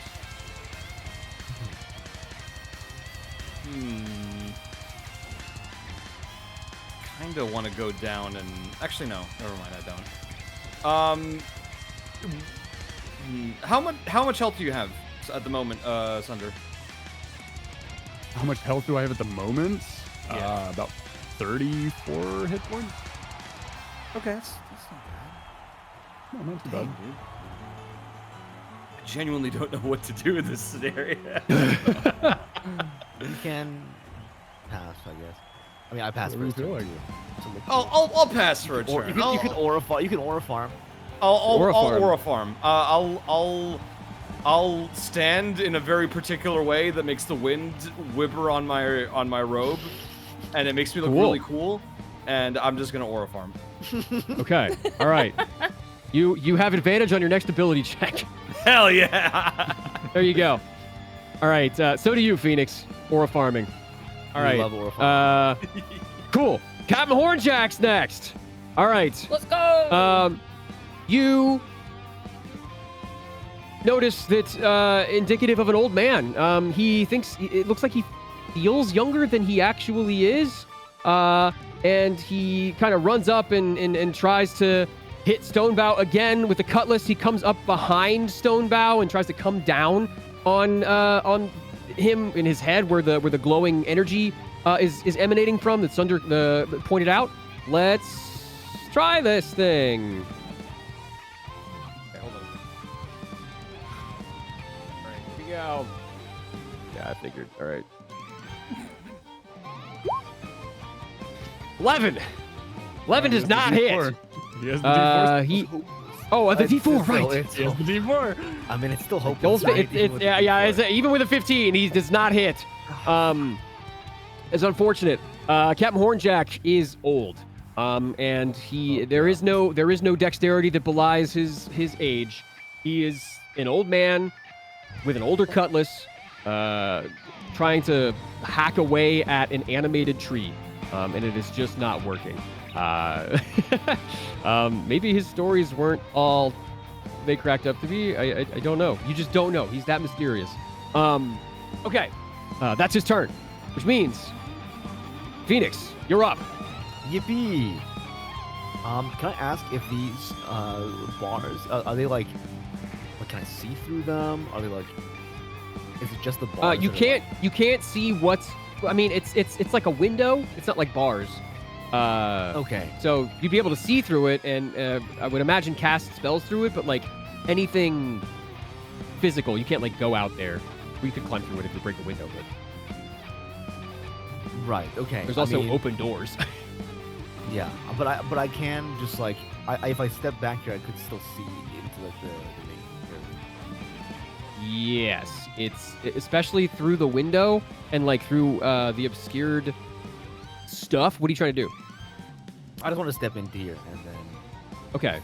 You can see every now and again. You're not going to get as good a view as you are if you would get on the deck. Just take a look. Because okay. yeah, but because it's again the spores that are coming out of the mushrooms kind of obscure a lot of what's going on in the arena. The steam combined with like the smoke that's now being like poured from Stonebow.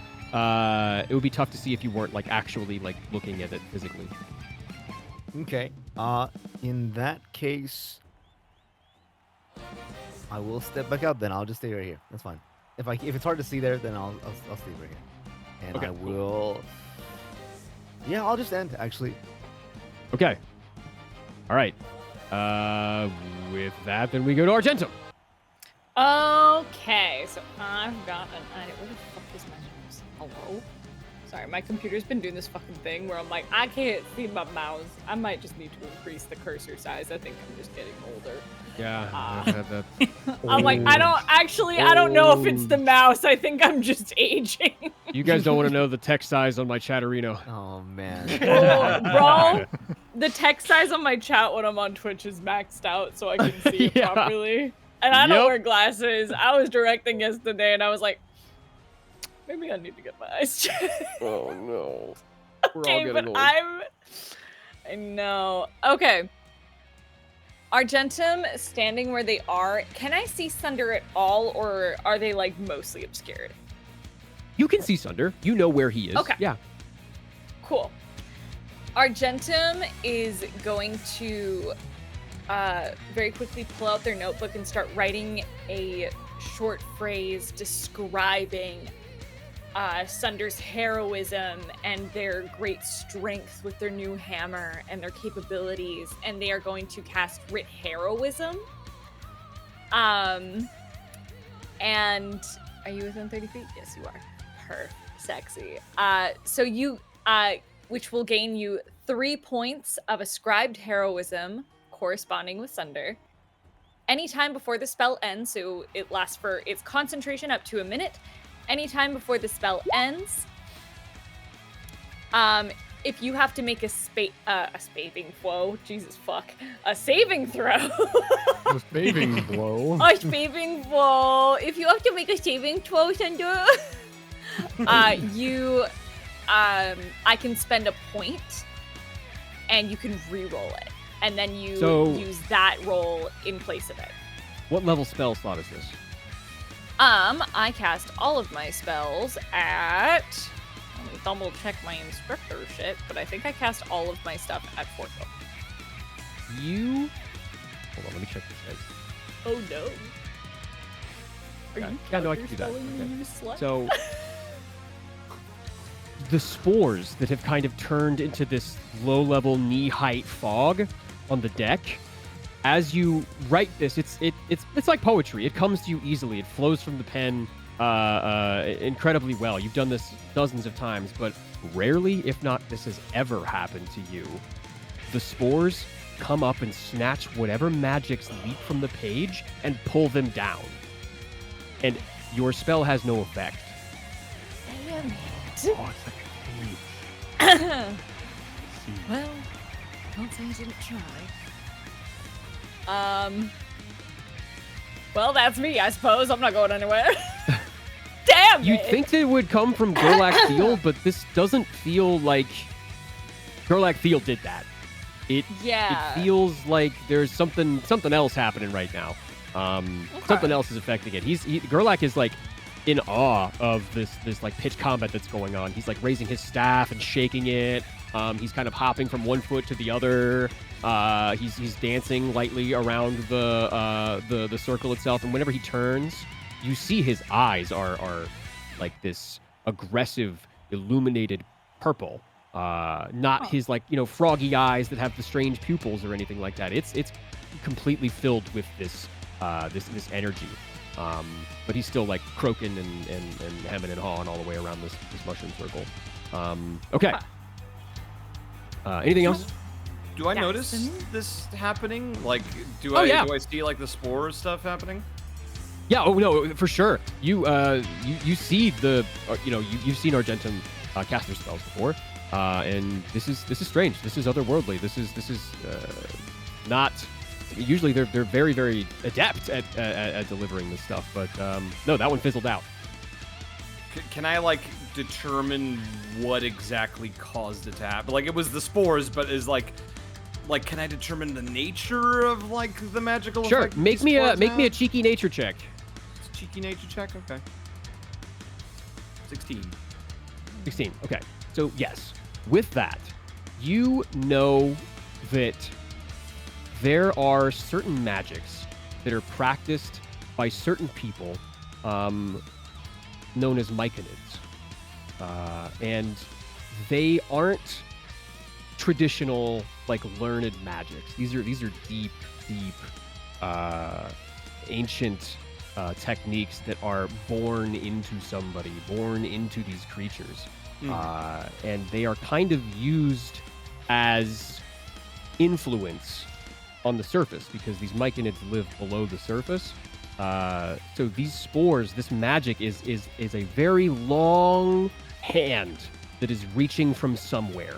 This is a Gerlach Thiel, from what you have seen, has made one of the best environments for this type of magic to thrive. And whatever conduit is happening is not coming from this frog guy. The frog guy is just along for the ride. Everything around you is being dictated by somebody else. Gotcha. Okay. Excellent. Okay. All right. So next up is Stonebow. And Stonebow is on the ropes. He's got 3 charred pits in his torso. He has bits of his skull that have been fractured. He is leaking and effusing this energy in spikes and gouts out of his forehead. And the spores themselves are starting to flow from his wounds. Almost like this wispy blood that is leaking from him. And he begins to get up and quicker than you would have anticipated for something so large, he brings a knee up at you, Sunder, and knees you under the chin with a slam. And let's see. So maybe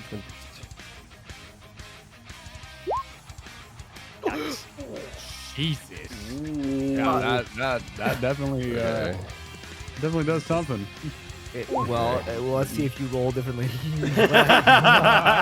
Subtle spell this so it has no component. Okay. Please do not kill my boy instantly. Oh, Doesn't hit at all. okay. Jeez. So that is better for Sunder. I will say that. So Stonebow raises a knee.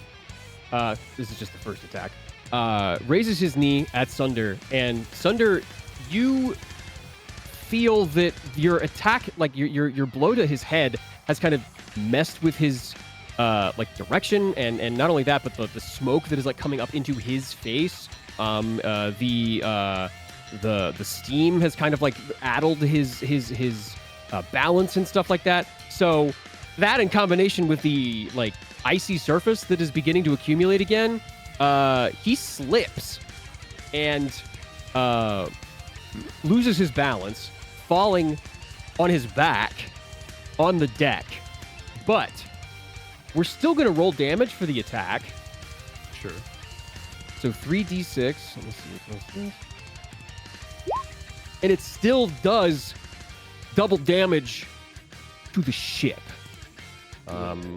So the ship takes 32 points of bludgeoning damage as Stonebow falls ass first onto this stone or this wood latticing, you guys feel what you would imagine to be an earthquake if you weren't on the water.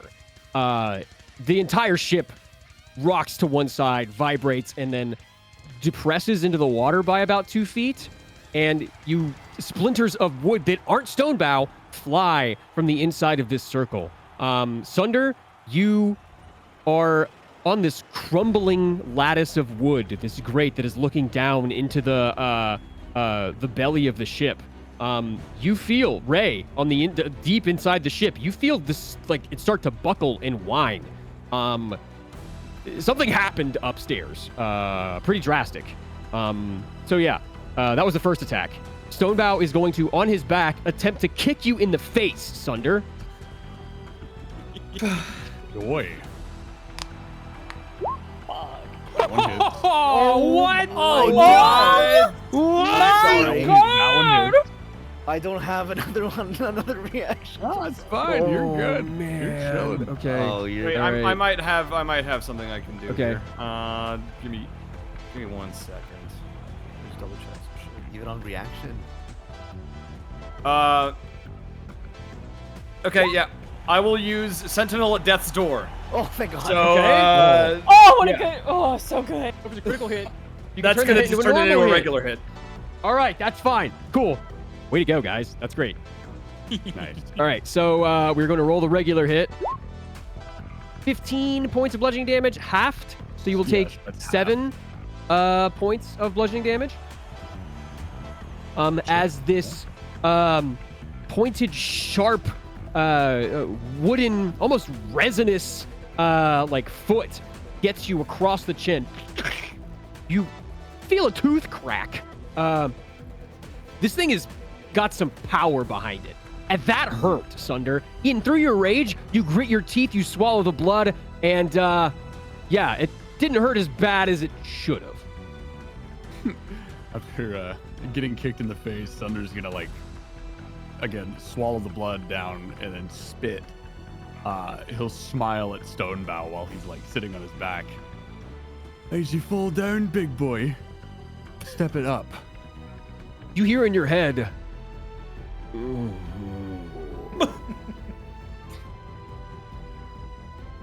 he reels. All right, Ray, you're up.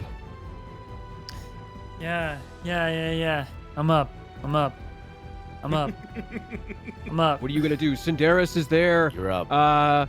He's passive, still trying to figure out what's going on. He definitely is. He's there. Yeah.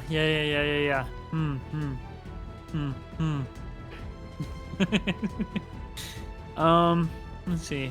How's the tree looking? The tree you can't see. I mean, I wouldn't know, but I kind of was just shouting that out to the one in combat with the tree. Let's Krillin see. comes out, runs up to you, and says, "Ray, what is going on?"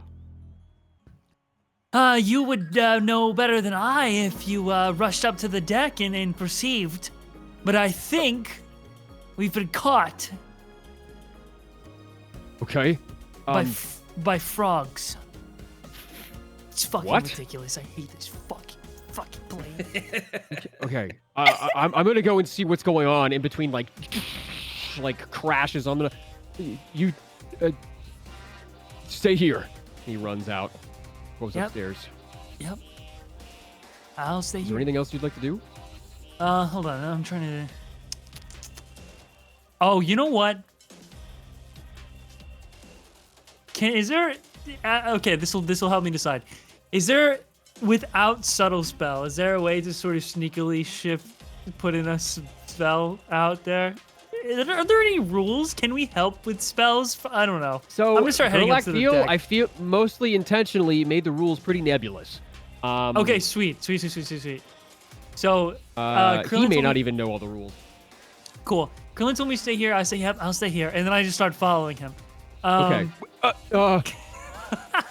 Can use Come my on. action to dash, and Sure. I'm gonna get up. I think I can go. Wait, I lost the ruler tool. I think I can go. Yeah, all the way back up, back to the Okay. top here. You That's what I'll emerge do. out onto the deck. Do I have you to make that con see- save? Actually, yeah, you did enter the spores again. Make a Constitution saving throw. Okay.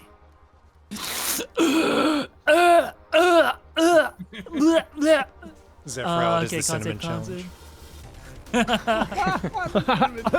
15. Yeah, you're good. You're good. Just kidding. Just like breathing in acrid smoke or something far too sour, smelling vinegar right really close or something like that. It just hits you in the back of the throat in a weird way, and you just cough it back out. A blight to my other senses. That's what I'm gonna do with this turn because I can't do what I wanted to do with the bonus action, so that's what I'm gonna do. Okay. Okay. I'll just cool. move back up here.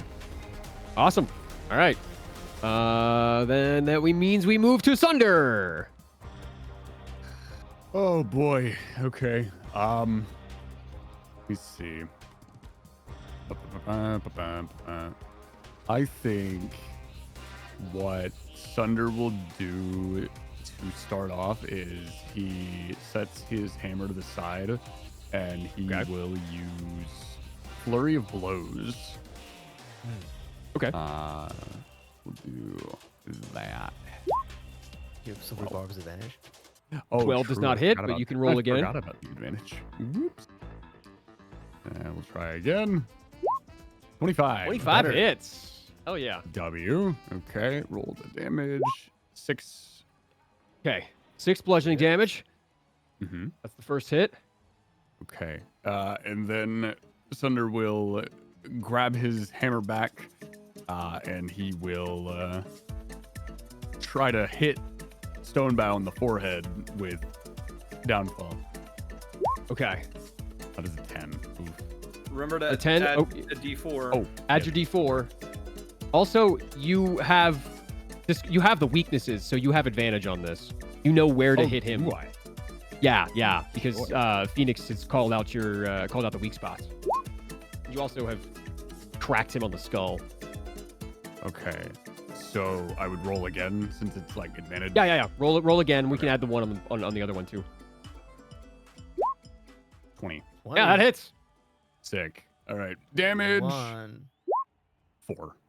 4 bludgeoning damage. All right. Unfortunately, that does not proc. But you come down and he's prone at this point. You hit him again square in the forehead, cracking it open even wider. So much so that like his eyes are like 8 to 10 inches apart. He's still moving very slowly, writhing on the deck of the ship. Gerlach-Thiel looks a little bit concerned. His dancing and his jovialness has kind of subsided a little bit. Good. And I guess for bonus action, we'll just unarmed strike him. All right, go ahead. Kind of give him the elbow. 16. 16 hits. W. What is that? I accidentally clicked it by accident. I was trying to click back into my character sheet and I accidentally clicked your attack. So the language of an ancient tome. Violation. Phoenix just 404. starts speaking in tongues. So it's a 6. But it's binary. Yeah, the bludgeoning.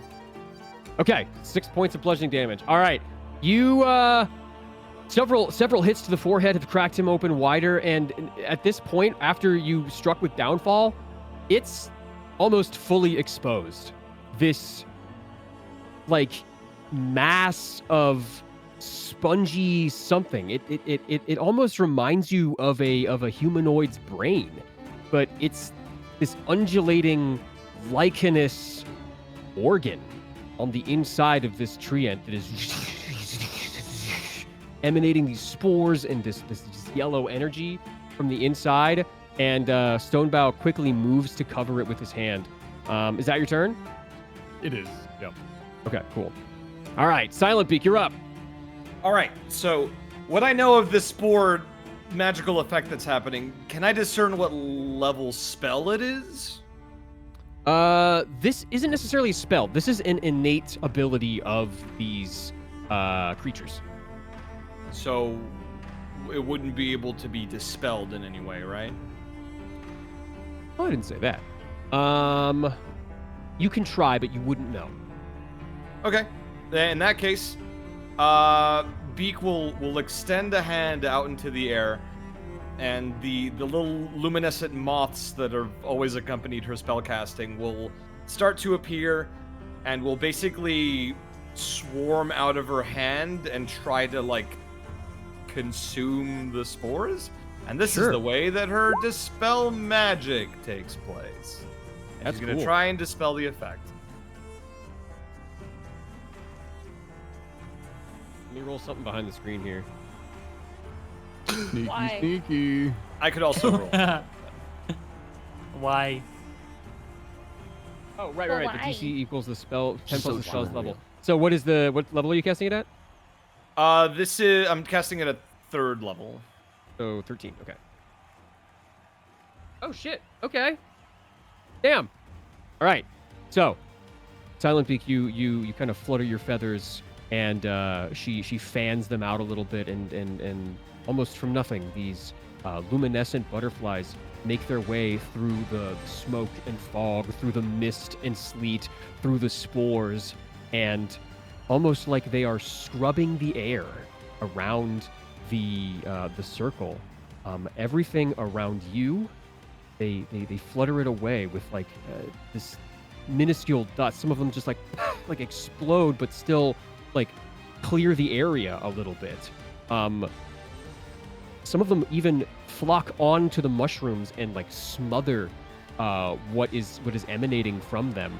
They don't smother the like stone bow's cerebrum, but the entire deck and the mushrooms right now are emanating a little bit of the spores, but it's not the like Nox blast that was them being summoned. You have dispelled the spore effect on the desk or on the deck with your dispel magic. You no longer have to make checks for that. And Gerlach Thiel seems to be a little bit shaken. His eyes are returning to their normal froggy liquid sheen. Good job. Oh, wait. So do I notice? Like, so Gerlach was also like. I suppose that he was interesting. Okay. All right. Yeah. She'll give. I know Sunder's in the middle of combat, but she'll give him a thumbs up. Okay. Excellent. Okay, so that means next is Captain Hornjack. Captain Hornjack. Yeah, for sure. This time for sure. We have a history of our NPCs not being at all any good in combat. Hornjack comes down, and he does have advantage on this because Stonebow is prone. And let's roll this. Wait, this. Okay. Yeah, okay, that hits. Thank God. That's the first attack. I'm gonna streamline this. And a 19 hits as well. Okay. All right. So he's wielding it with 2 hands. He's gonna fucking kill this thing. God, I hope not. Champion, dude. All right. So could he? Even if he does max damage, he wouldn't be able to. So. Okay. Captain Hornjack with the air being cleared, with the ability to see now, wielding his cutlass with both hands. Hornjack sees this myconic cerebrum, infecting this tree. It comes down on the glowing weak spot that has been excavated from the inside of this log person, and he comes down with his cutlass and almost with like a bit of a squelch. That was kind of weak. A bit of a squelch and a low. His cutlass makes purchase with Stonebow's head, and he does 13 points of slashing damage. It kind of gets stuck in there, and he pulls it out. He loses himself in the fog of combat. Awesome. That is his turn. Yeah, he's not going to leave the circle quite yet. All right, Phoenix, what's up? You're next. What's up? Okay, I think for my action, I'm gonna whisper to Whimsy. Oh shit! And I'm gonna take out like a treat and feed it to Whimsy and say, "Start working at the ropes, yeah." Whimsy looks at you. Blinks a couple times. You hear it.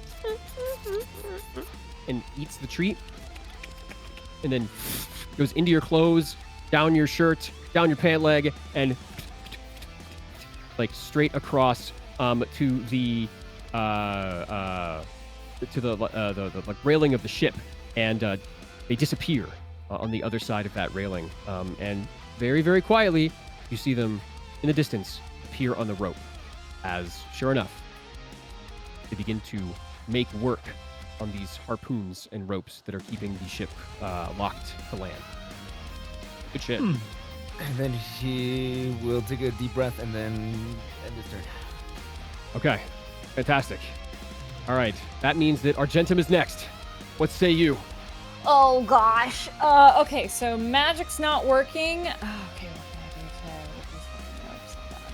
Hold on. Let me fuck it. I don't want to talk about that shit. Well, the spores are gone, and that was what dealt with your magic last time. So Oh, good point. Who good knows? point, which Who means knows? I have- Or you could be getting I could be getting debated, but you know, oh, do that to me.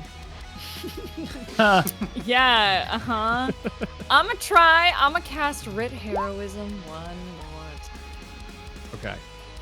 on The deep Sunder. sigh. Of clean air this time. You are able to whip the words across the page once more and regale everyone with the tales of Sunder and his heroic maw downfall as it cracks ever deeper into the forest that is Stonebow's chest. And sure enough, your words find Sunder, and he is what is the word? He is inspired, literarily inspired by Argentum. Hell yeah. And you feel it, Sunder. For the first time since this fight, you can see Argentum and Silent Beak and Gerlach, Captain Hornjack on the other side of you. The rage and the fog and mist and spores have kind of subsided for a little bit, and your friends are here to help you, even though Gerlach Thiel can't quite tell what exactly is going on right now. Fantastic. So you do have what, another D20 on that saving throw? Yeah, so 3 times whenever he makes a saving throw, I presume will I can write an addendum basically, so allowing them to roll another D20. Okay. Cool. So right. anytime he makes a saving throw, it doesn't specify, but I think it's before you announce it. So I'm just gonna be locked in. Yeah. You gotta stay on top of that, okay? Yep. Mm-hmm. Beautiful. Okay. So, Stonebow is next. Stonebow gets up. Stonebow does not want you to be able to hit his brain. So he stands up, and he, actually, I can do this. Yeah. He grips his arm and snaps off some of the purple bark, the purple lined bark that's been there, and then puts it on his forehead, almost like a bandage, and uses his action to heal himself. And he stands up on both legs. The brain that was there and exposed is now covered up. You still see the light piercing through the unpatched parts of his head, but that is his action. He can't make any attacks. He's standing, looming over you, Sunder. He doesn't really pay too much attention to Captain Hornjack, and he doesn't say anything. He just, once again, kind of squints at you and is ready to take another attack from you, to be honest. All right. He doesn't look like he's, like, healthy, but he, for mechanical terms, he only gained 10 HP, so it's not that big of a deal. All right. That said, that's Stonebow's turn. Ray, what do you do? Yeah.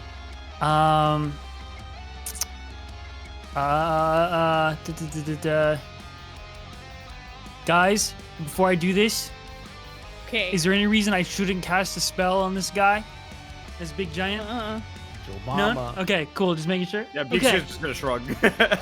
Sweet. I direct what I'm about to say to the giant and I cast command, which is one word, and that one word will be at the very end of what I say, the last word. Hey! Before you destroy our ship, why don't you make like a tree and leave? What are you intending to do? I'm trying to command the creature to leave, and hopefully that'll maybe he'll walk outside the circle on his next saving turn. throw? It's a wisdom saving throw, DC 6, 50. Yeah, where's my DC on the Roll20 sheets? I will roll this on the board because I do think this is a cool little Cook, bro. This is roulette, bro. Cook. If this fails, I have a fucking response. Make like a tree And Get out of here. Hold on, I'm just looking for it. Argentum's It's glasses fall askew on their face. 15 is the Sheer DC. shock. 15? Okay, here we go. Deep breaths, everyone. Oh my god, you rolled so bad! Okay. It's my last spell slot. And basically, on its next turn, if it understood me, which I'm hoping it did, You see its it can yellow, only do one thing, and I still leave. You see its golden eyes as it turns from Sunder to you. As you say you're speaking your command, and then a second you say leaf, his eyes flash from yellow to purple.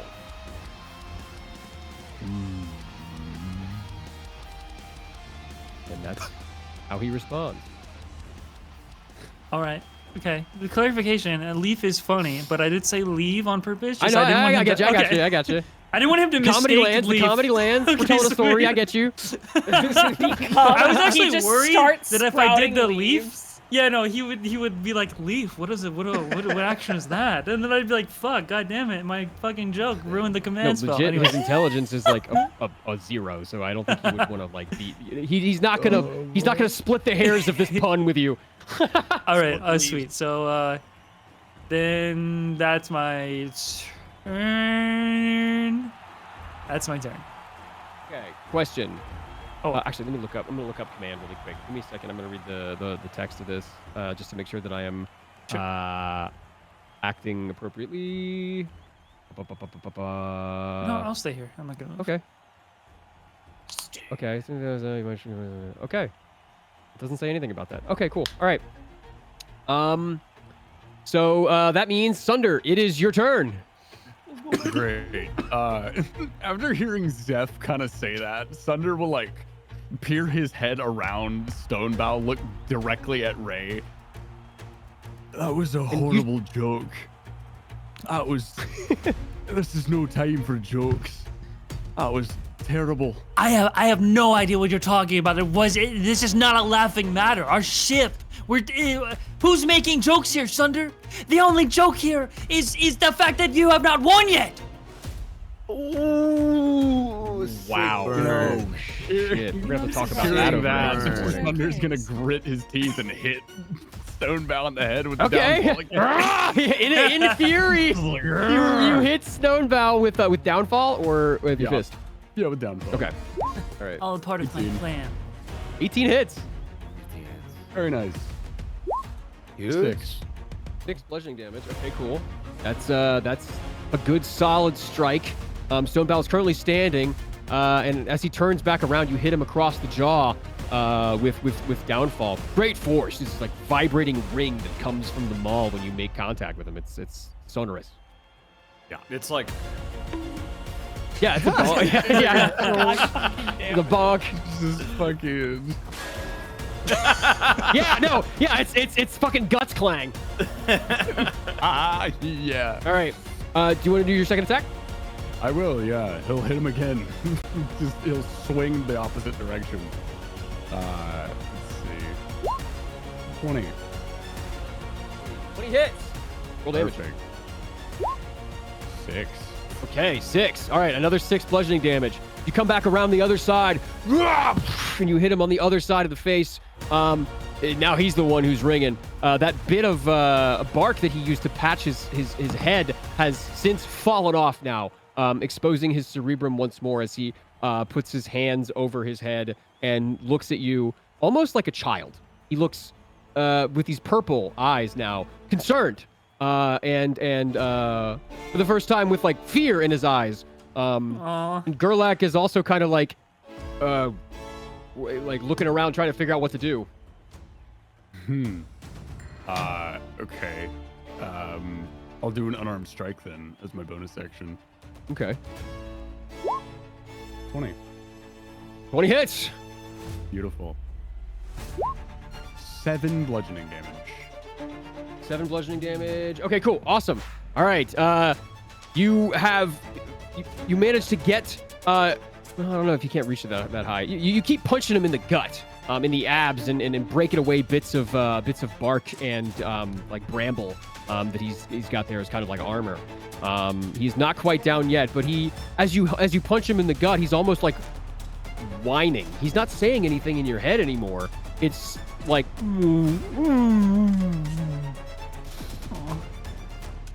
All right. Anything else you'd like to do, Sunder? No, that's it. That's my turn. Okay. Silent Peak, you're up. Can I like, now that the dust is cleared, like Beak's gonna get a bit closer to the ring. Sure. Can I like visually analyze what has changed? Because I feel like I've noticed that like the treant's changed somehow. Yes. So can I like do an insight check or something to discern what exactly has happened to it? Sure. Yeah. Go ahead. Do an insight check. 19. Yeah. So whatever magics had hold of Stonebow and were like empowering him are now gone. There's only one presence can be occupying this wooden mech, as it were, at any given time, and it seems like it's kind of reverted to whatever Ray told it to do. It's confused. It's lost. It's scared. I babyfied it. You turned it into a baby. Look what you did. You gave it anxiety. That one's sad. That one's sad. How could you? Whatever. Welcome to the world. It's a cruel, fucked place. How could you? I guess I'll stand by and keep watching what happens. Okay, cool. Hornjack isn't gonna do that, and Hornjack's gonna keep attacking. Hornjack's gonna keep whacking with his cutlass. That hits. Roasted. Anyway, moving on. And that misses. Start So blasting. that is just 1d8. Anywho. 3. Okay.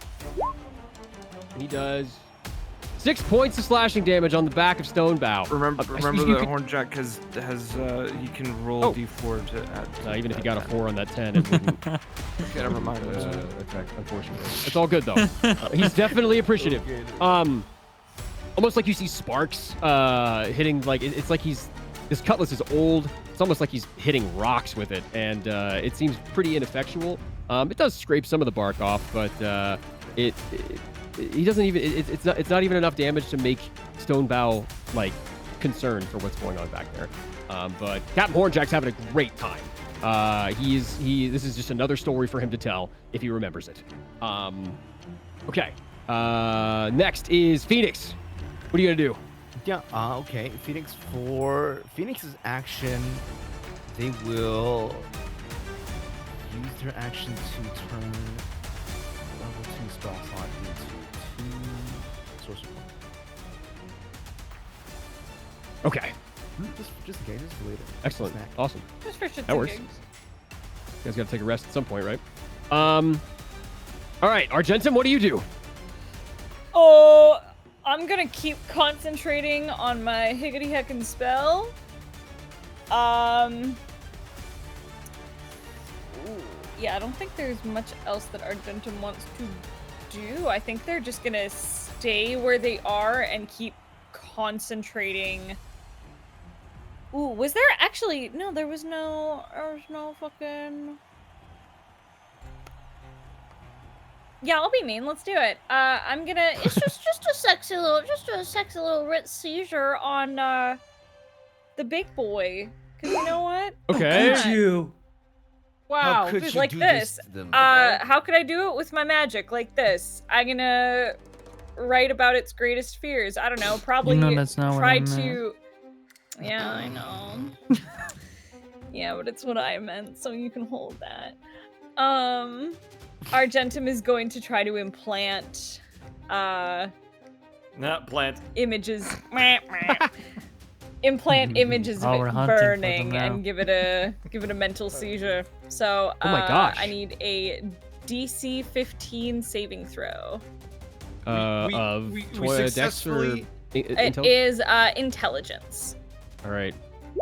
We like stop 15. whatever's controlling this thing, and the first thing we do when it's scared Just, and like, whoop his confused is give butt? it a fucking seizure. Yeah. Terrible. So 13. What was the saving throw again? 15. So it 15. fails. It He is fails. going to take 1d10 psychic damage. Okay. That is a 10. Oh my That is god, max this damage, poor that was thing. a crit. So, Oh, Lord. you see his eyes, like his brow and the roots that. Discord. No. Discord. Discord. Okay, what did you see? What did you guys hear last? The roots what? The It's roots that make up it- his brow furrow. Yeah. And he looks sad and scared and confused, and his eyes, the purple in them starts to flicker white and gray. And Sunder, you see the cerebrum that he's been protecting start to rupture a little bit. This almost like fungal, fleshy growth, this spongy growth in his head, like cracks open, and he just there is a sound coming from him that is almost pitiful. It is this like low, rumbling moan as he grabs at his head, and now it's his turn, and he turns and turns his head back to you guys, and with a speed that you have not seen before, one trunk in front of the other, runs off of the ship, and once he gets one foot off the ship, it starts to list up, and he gets the other foot off the ship, and it starts to right itself, and he plunges into the water, and he is Wait, gone. would that be considered him Yes. leaving my range? That's Absolutely. an opportunity attack. So he Yes. can't Okay. move because I reduced his speed to 0. If you hit. Oh, If you hit. Yeah, if I okay, hit. make an attack then. Also, if Alright. he leaves the circle, you win. That's True. True. The frog did say Let that. me- Would you like We to do attack this. him? Sure. I think it'd be fun. Okay. I Okay. want to see this through. Me. Oh boy. 22. 22. Oh, All right, boy. he's on the ropes, man. Good. Good. Roll some Well, damage. that's What do you got? Oh, You're a murderer. You wanna Four. know that? 4 points of bludgeoning damage. Not enough, but you do stop him from leaving the circle, you can't go anywhere. which We had it. he goes down to one knee, and you do see the light in his eyes begin to There goes flicker Lady. and fade away.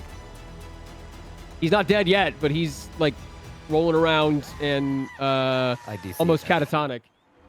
That is the my sound God. that Stonebound you made. did. when Yeah, he that's the realized sound I wasn't leaving. Stonebow is making right now on the inside of his head. That's I stop him from moving. He says, I didn't hear a bell. You're terrifying. God. You don't hear anything in your head anymore. It's all just these moans that are coming directly from him as this wood golem. Hmm. Okay. Now it is Ray's turn. He tried to leave. It's good. It's No. good. It's good. It's good. All right, I'm gonna walk up to this. What was the? He said it was a shaman. What was the frog's name again? The bullywug here. That was casting the Gerlach-Thiel. Gerlach. Okay, I walk up to Yes. them and I'd like to say, I presume you're the leader, right? It doesn't sound like things are going well for your champion. You know, you could call it off and save its life now and could declare us the winner, and then maybe we could come to some sort of compromise. He looks at you, and he looks at the bullywugs who are whipped up in a carnal fury. And he says, I cannot believe will eat me if we do not finish the fight. And he looks like scared. He does. The power is gone. It leaves us like the winds, like the waters. It leaves us. It is gone. And he's like, he is beside himself right now. see. Nothing went according to plan. And it looks like they're going to eat him if they don't finish this fight. Okay. But they won't eat you if you lose? He like tries to say under his breath a little bit. If he loses.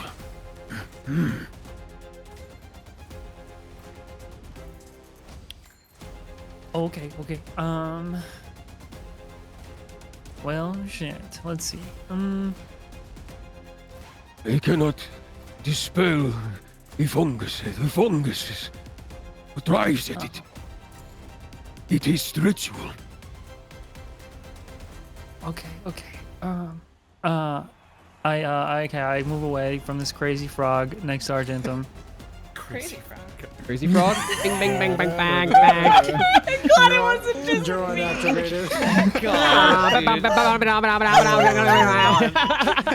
Every sleeper agent in the vicinity.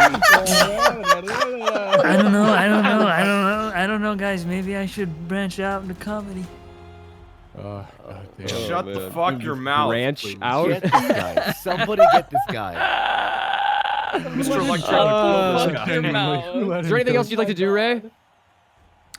No, I think that's it. I will just let. Oh, you're hanging out with me. I was gonna ask. Just gonna kill this poor tree. It sounds sad.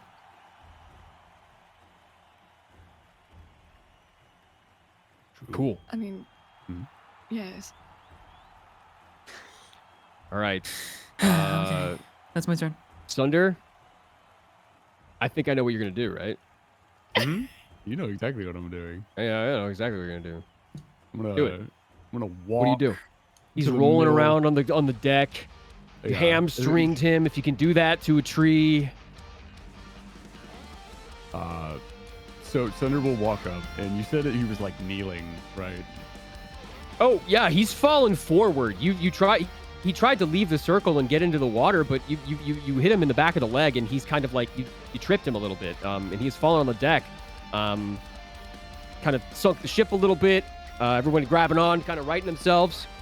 What do you do? Sunder will kind of kneel down, and we'll start talking to Stonebow.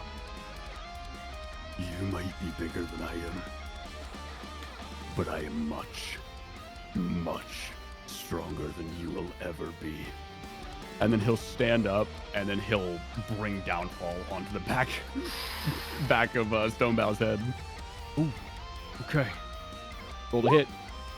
That's a 13. Add that 4. Add that 4. Add that 4. 4. Add that 4. A 3. Hey, that meets. 15. That's perfect. Okay. Nice. And then Roll damage. That's a 10. Okay. No 6 there. That's 10 bludgeoning damage. You bring down Downfall. You crack off, bits of moss and lichen that's been crusted over after decades of growth across the deck. Roll another attack. Sick. Another strike from our beloved hammer. An 18. An 18 hits. That will do 4 bludgeoning damage. Oh, dude. You know how much HP he had? How much? 2. Oh, shit. Well, shit. How do you want to kill this cowering treant? I think. Yeah, you piece of shit. This fucking treant that was gonna surrender. I think before the last strike, Sunder will turn back at Ray. What were you saying about me not winning? And then he'll slam the hammer directly in the head.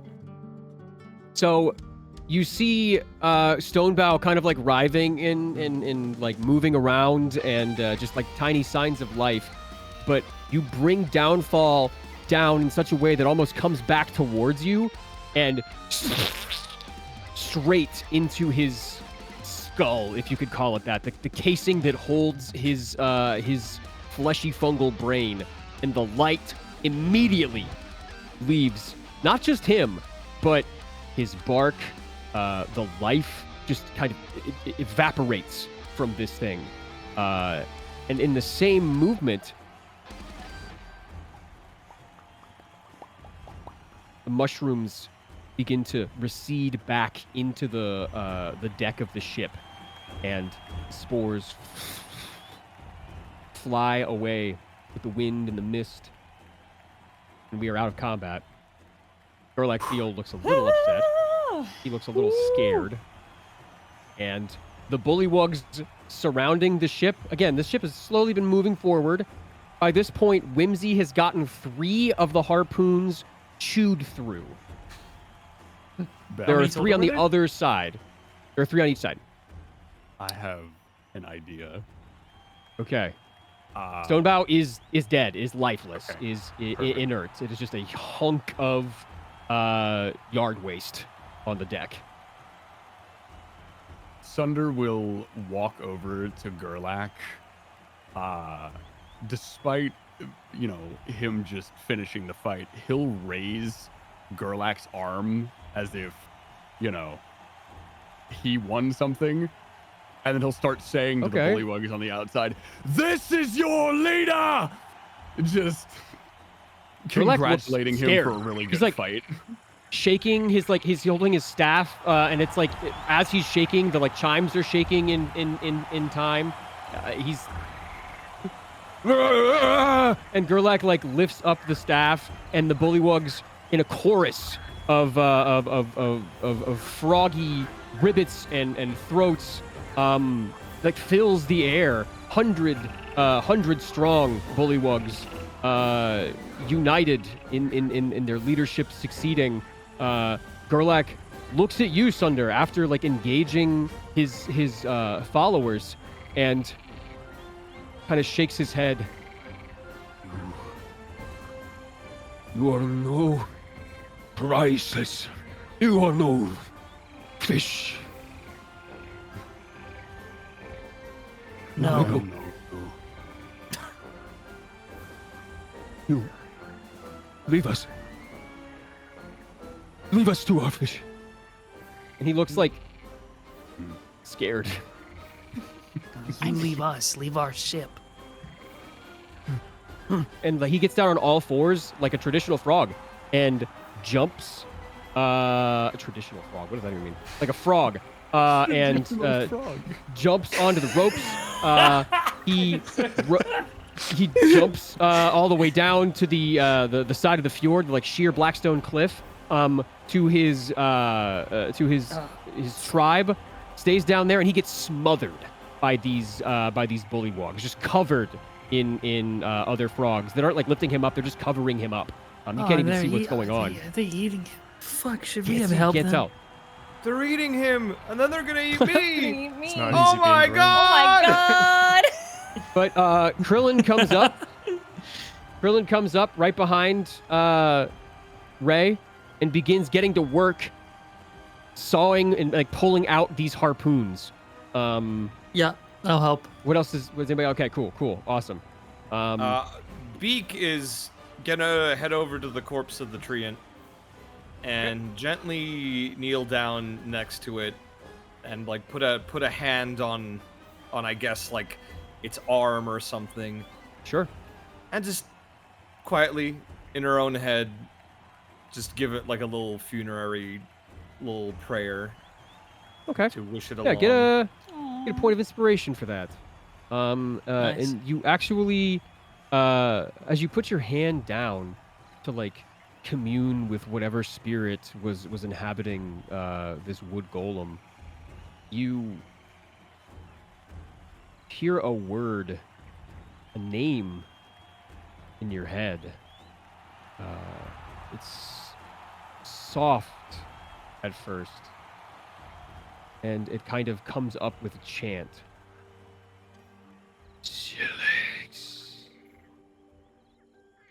Zilix.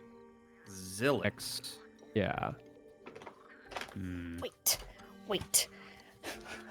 X. 6 letters. We fucking know the name! Xilix. I've heard that fucking name before. God damn I'm it. sorry, no, Don't know. Zilix. My bad. That's important. Zilix. Yes. I see. I've never heard that at all in my life. Anyway. Like I'd write that down if I heard that name. I'm sure. Beak will make a note of that, but she'll also write up a little message on her slate and, quickly scuttle over to Argentum, who has become the default, like, hey, I want you to tell this to everybody. person. Yeah. Here's the conduit. And it says, should find time to moor by the shore to return it to the earth. I agree. She gives a little content nod. Yeah, sure. We should whatever. also check for any. Next time we can stop, we should check for any damage to the Traps? ship. Well, traps, but also damage to the ship. What's the worst that a bullywug could do? I mean, I'm they have talking about harpoons and having nets, the. that's about it. I'm talking about having the weight of that triant. Oh, there's been damage to the ship, and Cinderus is pissed, let me tell you. Oh, I imagine so. Yeah. That's the question I had when I met them. Who exactly? I've no idea what you're talking about. Beak will quickly explain. very funny. I'm sure that you don't. I'm sure that none of you knew there was a giant flame elemental and the bottom of our ship acting as its engine. I'm sure. There's a what? No, I did. Oh, you're very convincing. He was there whenever this was forged, and he'll lift up the hammer. But then again, Sunder kind of realizes that Zeph can't see it, so he just kind of puts his head down and lowers the hammer a little bit slow. No, I heard. I can hear anything it. fun. Captain You can drop Hornjack the act, goes alright? up to Sunder and says, That's a story you'll be telling for the rest of your life, lad. It's definitely something I'll remember, and I'll have to tell them. Tell as many people as I can when I have the chance to. Just, I don't know. forget Captain Hornjack. Laid low this wooden monstrosity with his ancient cutlass he got from the belly of a beast. he turns around and just starts waxing poetic, creating this narrative that is intertwined with an incredible amount of true, but also wildly exaggerated things as he goes back up to the ship. Krillin and Varric are frantically looking at these bullywugs that are massing on the shore. A couple of them start to fall off into the river. Guys, we gotta go. Okay. This. And Sunder will point at the triant's corpse. What do you want to do with it? We're gonna keep it and return it to the earth. Keep moving. Okay. Yeah. He is slowly. Him and Krillin have gotten the remaining harpoons out, and with that, you feel the ship finally have some forward momentum that it's able to actually actualize, and you hear the thrashing of fish of all makes and sizes at the sides of the ship, whipping up against the wood. Sharks and swordfish and river fish and freshwater fish. They all push against the net at the same time, and after about 10 seconds, and a couple of the bullywugs clawing their way up onto the ship, you're able to break through the wildwood netting that the bullywugs have erected to capture you guys. Gerlach still over or under a mass of bullywugs that are doing something to him. You're not quite sure. And with a fair amount of speed, they're going 10, 15 knots at this point. Some of the fish come back up on the deck with the netting that comes up over the sails, and the netting drapes itself on some of the sails, which make the wind is going to make wind navigation a little bit difficult. But after 30 or so seconds, you are about 100 200 feet away from this throng of bullywugs that are like over top of each other, punching and gnashing and whooping and hawking at each other. They're thrashing in the river, trying to grab some fish and take it to their loved ones or celebrating, what have you. You guys slowly get far enough away that you can't even see them anymore. After about 5 minutes, everything is calm. Everybody's able to take a deep breath. There's no immediate threats. Horn Jack is at the helm, making sure that he's, threading the needle and navigating it as best as he can. And yeah, that's was that encounter. What do you guys do? Yeah, I just want to throw this out there. All right, maybe we don't have to kill everything that we come across. If there was even a chance we could have had this giant tree on our side, would have been a better, outcome, I think. Are you gonna try and communicate with it? It seemed to understand me when I told it to leave.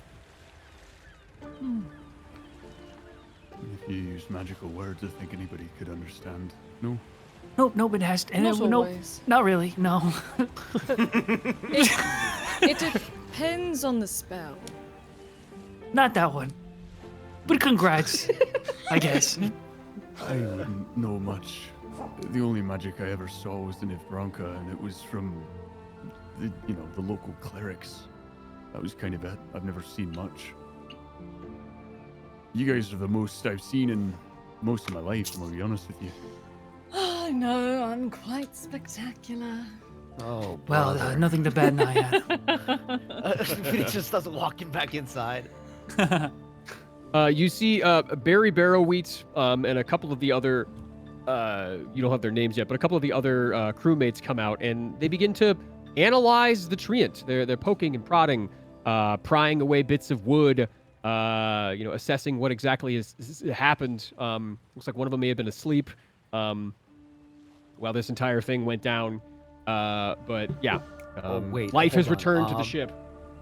As Phoenix sees them, looking over the tree, and he'll run over and he'll try to see if he can scrape off a little bit, off the top to save for later.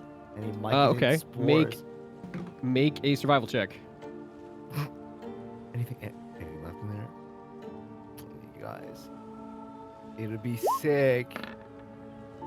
11. Yeah. Awesome. You get about a capful of this black, gray myconid spores.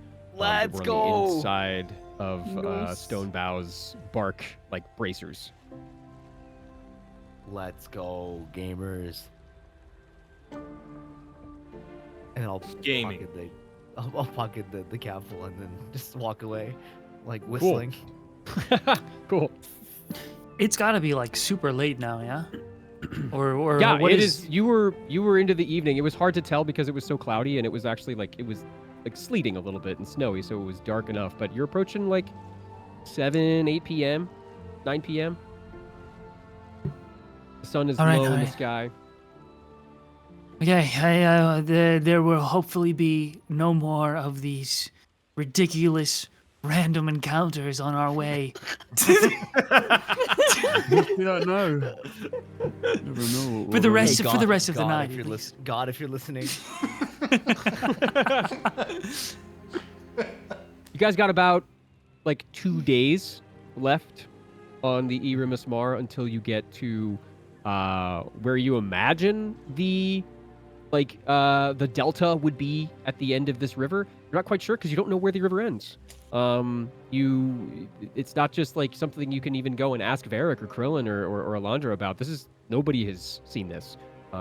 This is a brave frontier that you guys are fording down, and honestly could bring anything. So maybe there will be more random encounters. But that said, what would you guys like to do with your evening here? Are you guys have any plans? I got something, but I want to wait and see. I don't want to stop anyone from doing something. Oh. I do have a thing, but it's with you, so you do your thing first. Oh, that works out. I had a thing with you. What's your thing? You Oh, go first. bet. Okay, so Get a room, you two. Jesus. Why is, it's not like I'm gonna kill you. Fuck you, dude. Fuck you. It's not like that. Ooh, I had a thing with you. Ooh, I had a thing with you. How about you?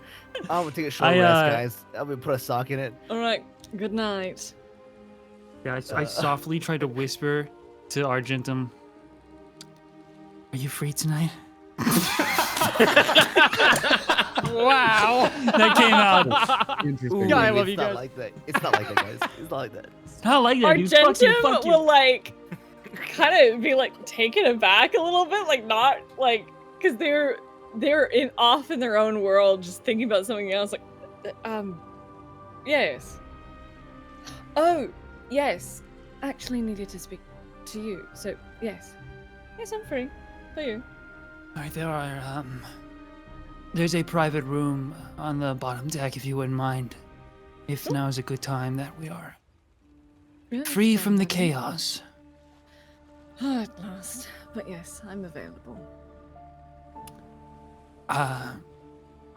Just sort of awkwardly like look down towards Beak's vicinity, General. Sorry, I'm not inviting you, but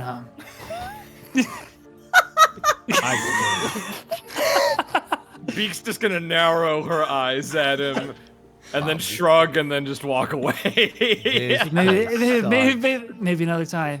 Yeah. All right. I'm not helping the allegations.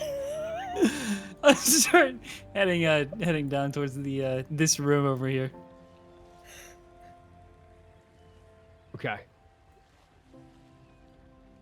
Oh, brother, this place. What are these two up to? You find your quarters, Ray. I don't think you've been in here yet, have you? I think maybe like once Okay. after talking with Bryant. It is the room in the same hallway next door, so just in case Yeah, he like you- suddenly gasps for air and starts dying, I'm Sure, gonna stay down you here. did the on call. You have a pretty plush bed similar to Bryant's. The only like thing that stands out in your room is in the corner there is a sapling for gray tart, a gray tart sapling that is actively Oh. producing fruit.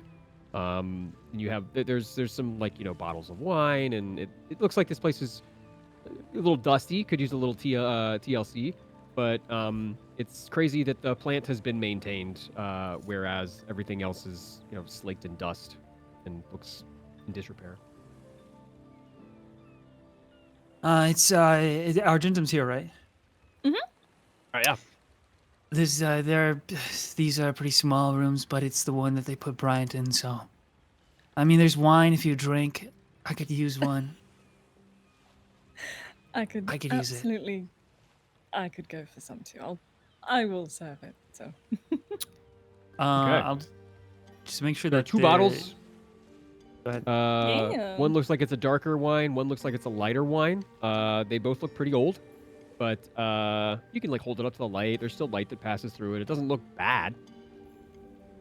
Yeah, Argentum will go for like whatever one seems like a red or something. We'll- Okay, we'll yeah, crack this open darker some one.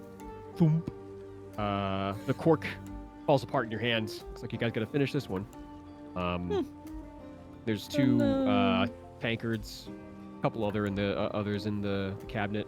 You fill up a couple glasses and here's some wine.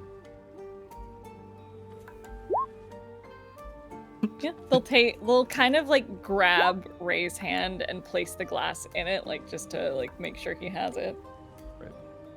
Reading Lazy's messages. Yeah, right. Lazy. Yeah, I feel like the air next to it, but then grab it. One's guided. What did you need? You said you had something to talk to me about? Yes. This and they will. Is it the side effect Like- from touching the heart? Yes. I managed to speak with through some meditation. I managed to connect with Pittori, the newer resident within me, and he informed me that a piece of Lolth is trying to make her way into my heart. Within me, he is actively running from her, having to defend himself and not be consumed by it. And if I should allow her to take over my heart, and if I know you cannot see them, but as they're speaking, they'll just trace their own arm. There are veins of silver and purple making the way up towards my heart, from where I touch the heart itself. And I was wondering, I did speak to Alondra on this, and she gave me some insight. But I was wondering if you might have any Lolth insight. Anything that you think might help. First of all, come to me before Alondra next time. I had something to give her as well, so. And then second, you hear Zephyr, I'll make the sound, and then there will be a moment of like pause, but then after a minute, Soot will come in and then make sure the door's shut, and then I'd like Soot to lay near the crack of the door to just sort of muffle any sound that could escape through the Sure. through that area. You do so, and curl up at the door, blocking it. Look If at the you cat and had then not close their eyes. shown and sleep. itself. If the cat had not shown itself, I would have been very confused just now. Can I see her hand? No, but you can touch it. Those are only I can make those jokes. And I grab their hand. Our gentle will like hold it out. Here's what I wonder, DM. Sure. Do I feel anything when skin to skin with this this effect from Lolth's heart? And Oh God, yeah. And is there any way to I don't know. I sort of want to see if whatever is trying to make its way into Argentum, if I could, if it were like a parasite, I'm trying to, with my connection to Lolth, to the whip, having the heart on hand, if I can convince Sure. it that I would be a better host, like if I could connect to this thing moving through them and see Okay. if it would move at all. Like if it would regress, if it would spread, or anything like that, or if it just stays within their skin. Make a religion check. Okay.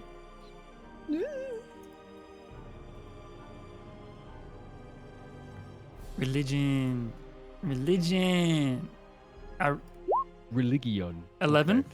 Religion. 11. That's So above average. you grab their hand and lightly trace your fingers across the soft of their forearm, and every now and again you get almost like fangs, like a bite, stings. It's fleeting, quick, but every time you run your fingers over one of their veins, it hurts a little bit, it stings. Lolth has her fangs in someone, and it's very hard to remove that. It is possible, but from what you have known, it has to be the person who is currently a vessel doing that. It is almost impossible to get like an external force. It's a fight on the inside. And you would know as you're entertaining this in your head, this altruism, you would know that if you were to be the bearer of 2 trappings of Lolth, you don't know if you could take that power. But if I was the bearer of the heart, could I reverse these effects? Do I know that? You could try. Do I know what it means to be the bearer of the heart of Lolth? To have like a tune to it, With the way I do 11? the whip. Not really. These are all, and what you've been taught by the church are exactly that. It's a catechism that you've been taught, like essentially propaganda. This, the heart of Lolth is, all powerful, all seeing. It can do this. It can make your breakfast. It can do whatever. It's, it slices, it dices. It can do anything under the sun. There's no like hard and fast rules. The only thing you really know intimately is the whip, and the sorrow silk that it's made from. That pretty much backwards and front. And a lot of the time, I mean, let's see. Let me check the notes really quick. Sorrow silk. Okay. So, let me scroll down here. Okay. So, I'm trying to think of, I'm trying to. Okay, cool. So, the only like transitive properties that you would have with another trapping of Lolth would be communication. Would be like letting them know of your presence, letting them know that you are here, but actually excising this from them is very difficult. The heart of Lolth, you know, based on what the stories are, it is supposedly the will of Lolth. It is not like malice or cruelty or anything like overwhelmingly negative, but it is the power that she has over people, the ability for her to convince people, to talk to people, to preach and make sense of certain things. Basically, it's the heart of Lolth, but for lack of a better term, it's the brain of Lolth. It is her conniving. It is her politics that she goes by. It is her familial interactions and stuff like that, right? Whereas the Sorrow Silk is the, aggressive, I'm going to whip you into shape. I am going to beat you down and build you back up, right? That sort of thing. That makes sense? Yeah. Okay.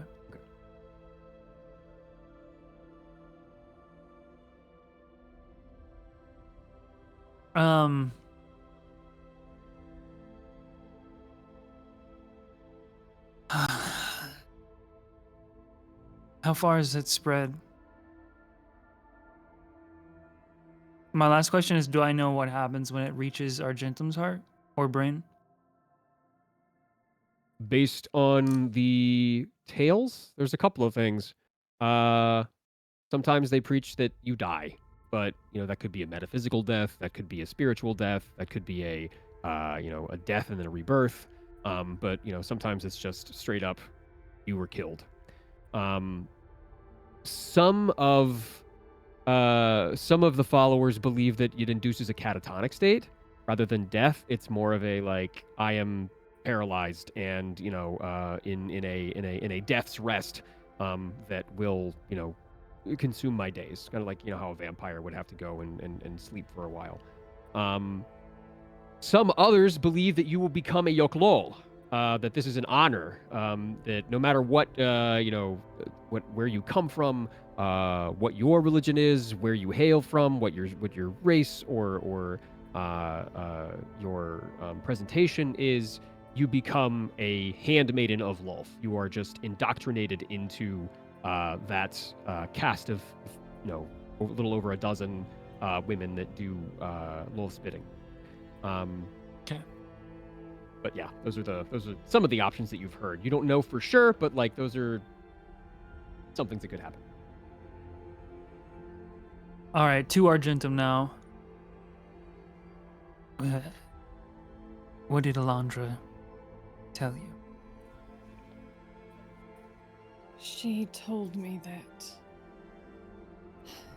it's sort of a curse situation, and ways to make it recede or win out over it, so to speak, are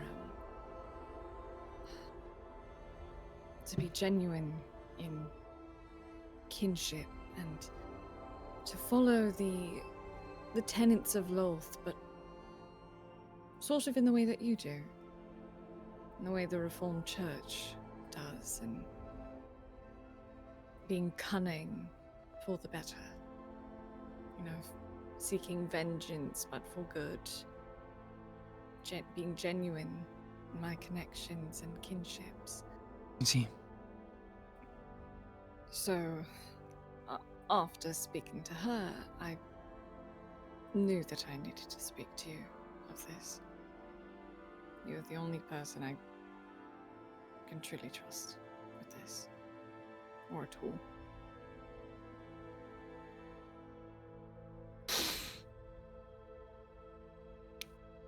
This, trapping Mhm. of Lolth, it is, there are many interpretations on what it is, what it does, and touching it, the effects. There are also many interpretations for that. Elandra can see this as a curse. Personally, I think this is poison, like being bit. Being bit by Lolth. And just to be upfront, the worst outcome, in my opinion, and this is just hypothetical because I've never met anyone who was poisoned by Lolth's mind or heart. Should your will, should your own internal ideals and sense of self and soul and your own mind be weak, too weak for against Lolth's will, I think eventually it will spread and you will lose yourself. That's my theory. In what sense? So your friend, is it a friend inside your brain? Yes, I suppose. Your soul buddy is probably running away from her, not just in this sort of metaphorical sense, but a literal, she will kill him and overtake that spot. Yes. He'll be which overwritten, is- and then you eventually will as well. That's my guess. that You'll is just the be another sense one that of I- her hands, Ah, carrying out her bidding.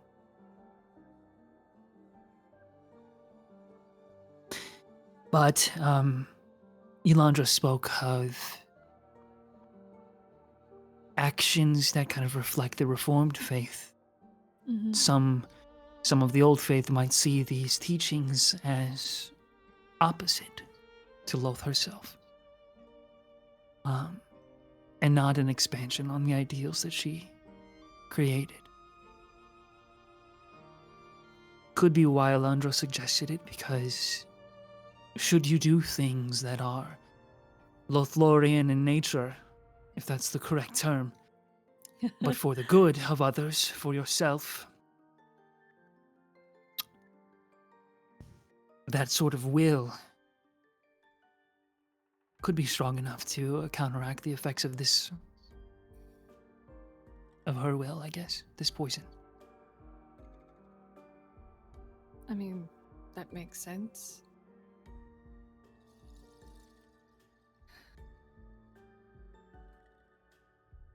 I'm scared. Yeah, you probably should be. Yes. There is a piece of a goddess within me, and that is quite terrifying. But to me, being scared is a good sign. I think that that means that you want to live. Yeah, You don't I want to be beat have- by this. I have people to find. I cannot give up. I cannot let this consume me. We've much to do. We need to get your friend to the pools.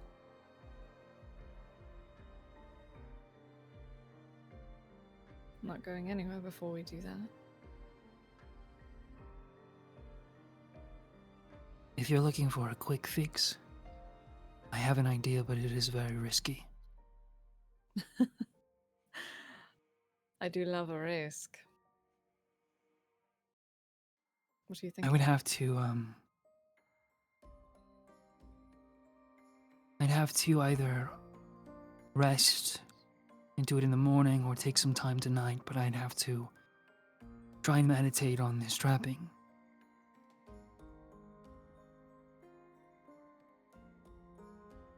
No, I don't want to physically touch it and get bitten and infected as well, though I already sort of carry loath in my veins, so maybe it would be different for me. I don't know. That's the risk. No. Absolutely not. I thought you were going to say, I need to throw some of my radiant magic at you, and which, while that would hurt a great deal, because you certainly pack a punch, I'm sure I could handle that, but I cannot handle you putting yourself at risk. Absolutely not. There are enough people on the line that I care about, and I'm not going to have you be another one of them. Well, I don't know if this will shock you, but we are kind of always putting ourselves at risk. Oh, I'm so shocked. No, I'm not shocked at all, but not for this. I'm already infected with this. We do not need somebody else dealing with this. Absolutely not. Don't you dare. But you know, there is a chance. There is a chance that it is a great amount of power that could help us. If I can use both trappings that I have,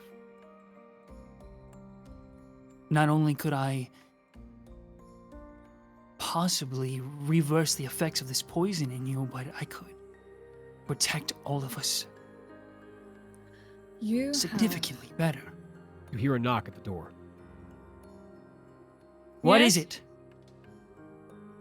You okay in there? Sounds like Varric. Private Yeah, time. why? Varric? Sergeant in there? Yeah, I was speaking. So what if they are? Okay, we're gonna be mooring soon. We're gonna try and get rid of this triant. Okay. Thought thank you want to know. What's going on in there? Mind your We're having fucking ro- business, Varric. We're having raucous sex. Okay, I didn't need. That's a lie. You hear him walk to, I guess by your perspective, it would be to the right. So not towards the hallway. He walks over towards where Brian's room is. So stupid. You have any spells that give us absolute protection from being overheard? Unfortunately not yet. I haven't Well, if we're learned gonna that. continue this, let's keep it vague. I'm sorry for implying what I did. Well, it's not even an implication, it's just he is so easily flustered. And I don't know. Anyway. I was saying there's a chance for good in this. A lot of it. A lot of good. While I that think it's may worth be- it. I do not.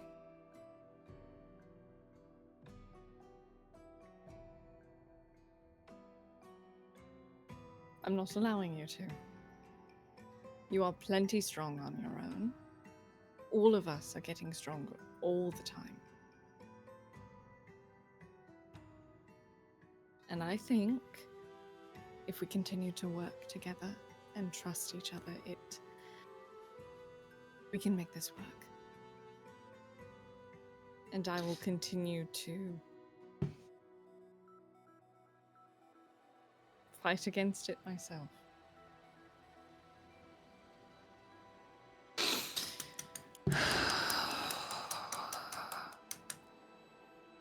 So what did you need, darling?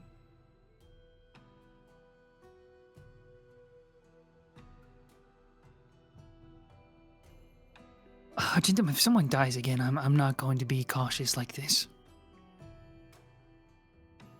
Understandable. For now, we can try and figure this out on our own. Okay.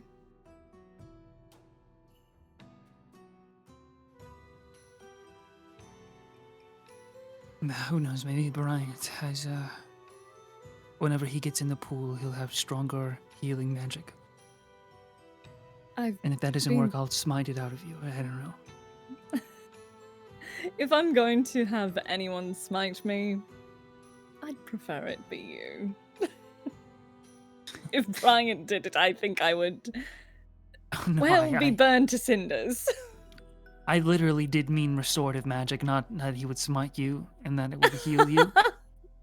I assumed as much.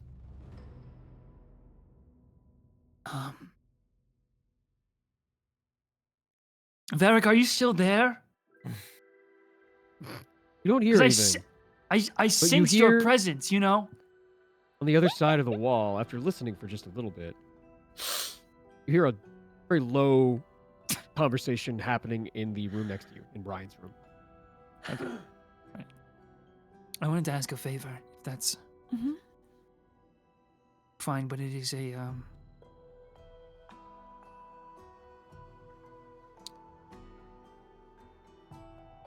I just want you to know I would not ask just anyone for this. So you are free to decline. And I won't think any less of you. You are an author, so your writing is fair, no? I would say it is above fair, so yes.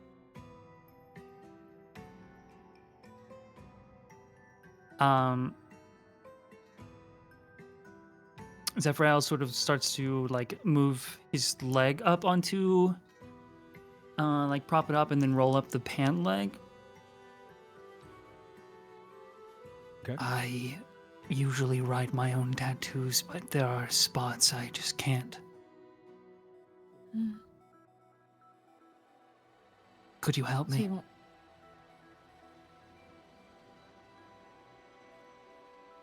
Yes. You'll have to do one thing for me.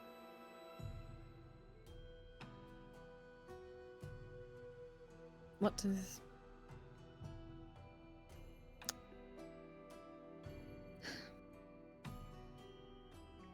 You'll have to tell me exactly how to tattoo someone.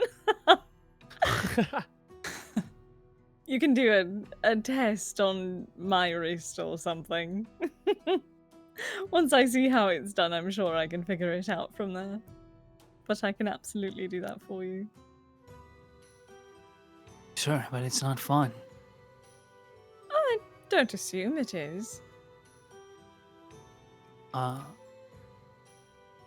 You would see that Ray kind of reaches into this inner pocket in their robe.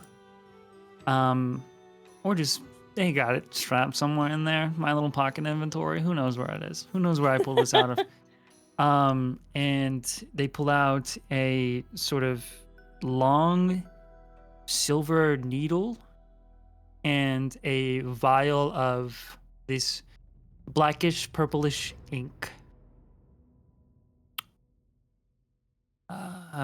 Where do you want it, I guess? It's gonna take a second. That's fine. They will guide your hand to like their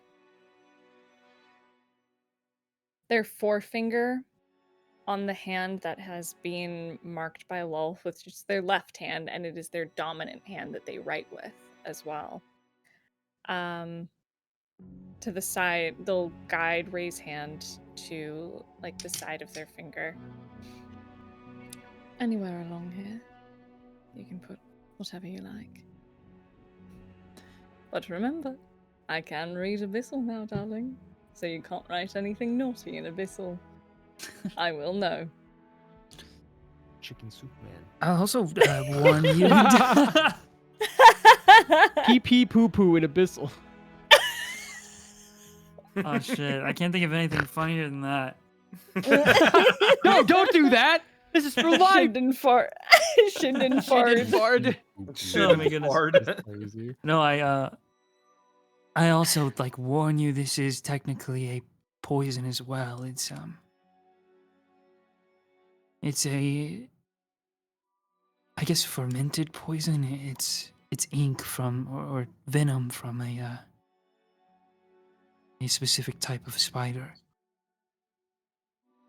That is fascinating. So you mark yourself with spider ink. Yeah, in the wild, if you were to be bitten by this spider, its venom would leave. It would stay permanently under your skin, where the bite mark was. That is fascinating. You fascinating. I say traumatizing. But Well, yes, but the you church, they didn't forget. use a needle. They used actual spider fangs. Really? Really.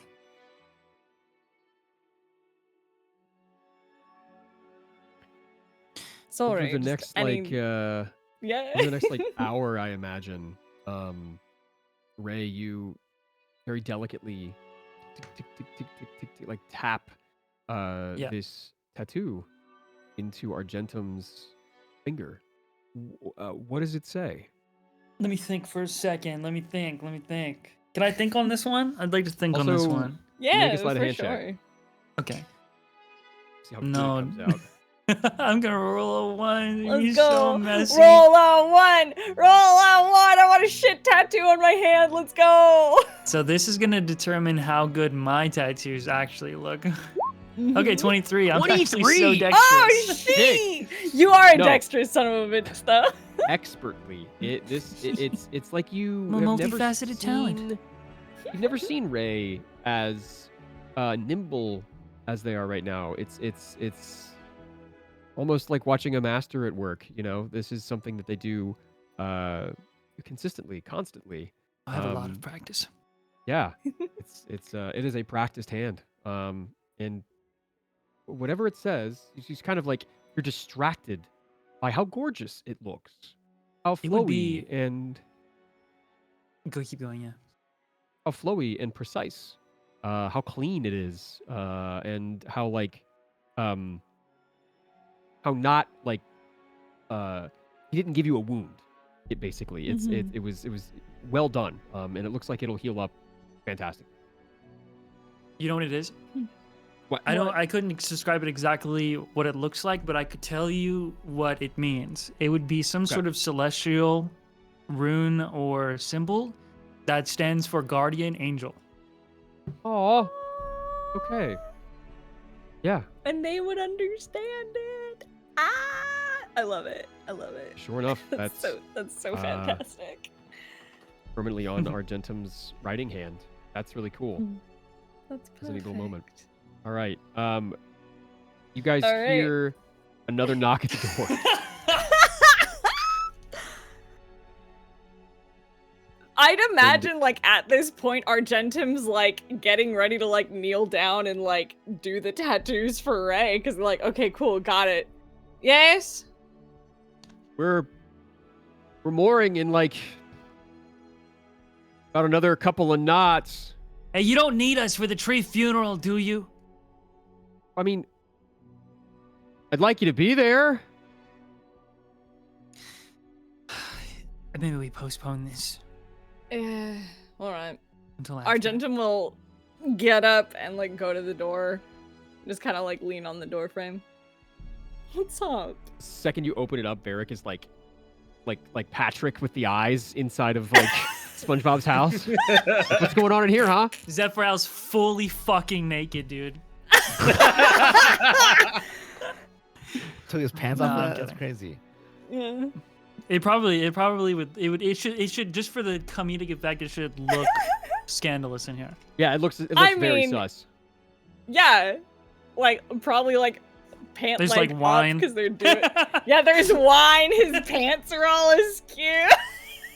Bryant or Varric leans over to Bryant and says, "I owe you 5 gold pieces." What did they bet on? Brandon What? would kill your dumb Why ass are and strangle you. Betting on us? 5 gold. Gotta man. do Oh something my to pass the God. time. Oh my goodness. We were Zephyrow having looks a so like convers- a confused and oblivious. Wait. What's Ah. happening? They were taking bets on whether we were having sex or not, darling, which we were not. Who bet what and who won? Sure. Yes. Look. He puts his hands up and just kind of is a loss for words. I'm gonna get upstairs. Yeah. We can get something else up, darling, if you're interested. Like halfway down the hallway, you just hear a soft groan. I didn't sign up for this. He walks upstairs. Neither did I. You just hear Bryant shifting in the other room. Dude, Brian's about to die and he's betting on your sex life. He literally would. No, that's like such a boy thing to do. That's so funny. You feel the momentum of the ship begin to slow, and everybody who's up on the actual deck or in their quarters, it's not like a metro or anything where you have to stop yourself, but like you do feel the inertia begin to come to a stall as the engine, because the masts and the sails are currently tied up by like this netting that wasn't able to clear the ship itself, but the engine of the ship begins to slow. And eventually just hit an idle as you guys go up to the sheer Blackstone crevice that you're able to Barry and the other 2 crewmates are able to lower the gangplank and moor to a tree that is kind of uprooted. It's like a tree that was like it picked aside when the whole earth split in twain, and its roots are kind of grasping onto the little bit of soil that it can still find, but it looks like it'll hold the ship for right now. Daughters. Sweet. And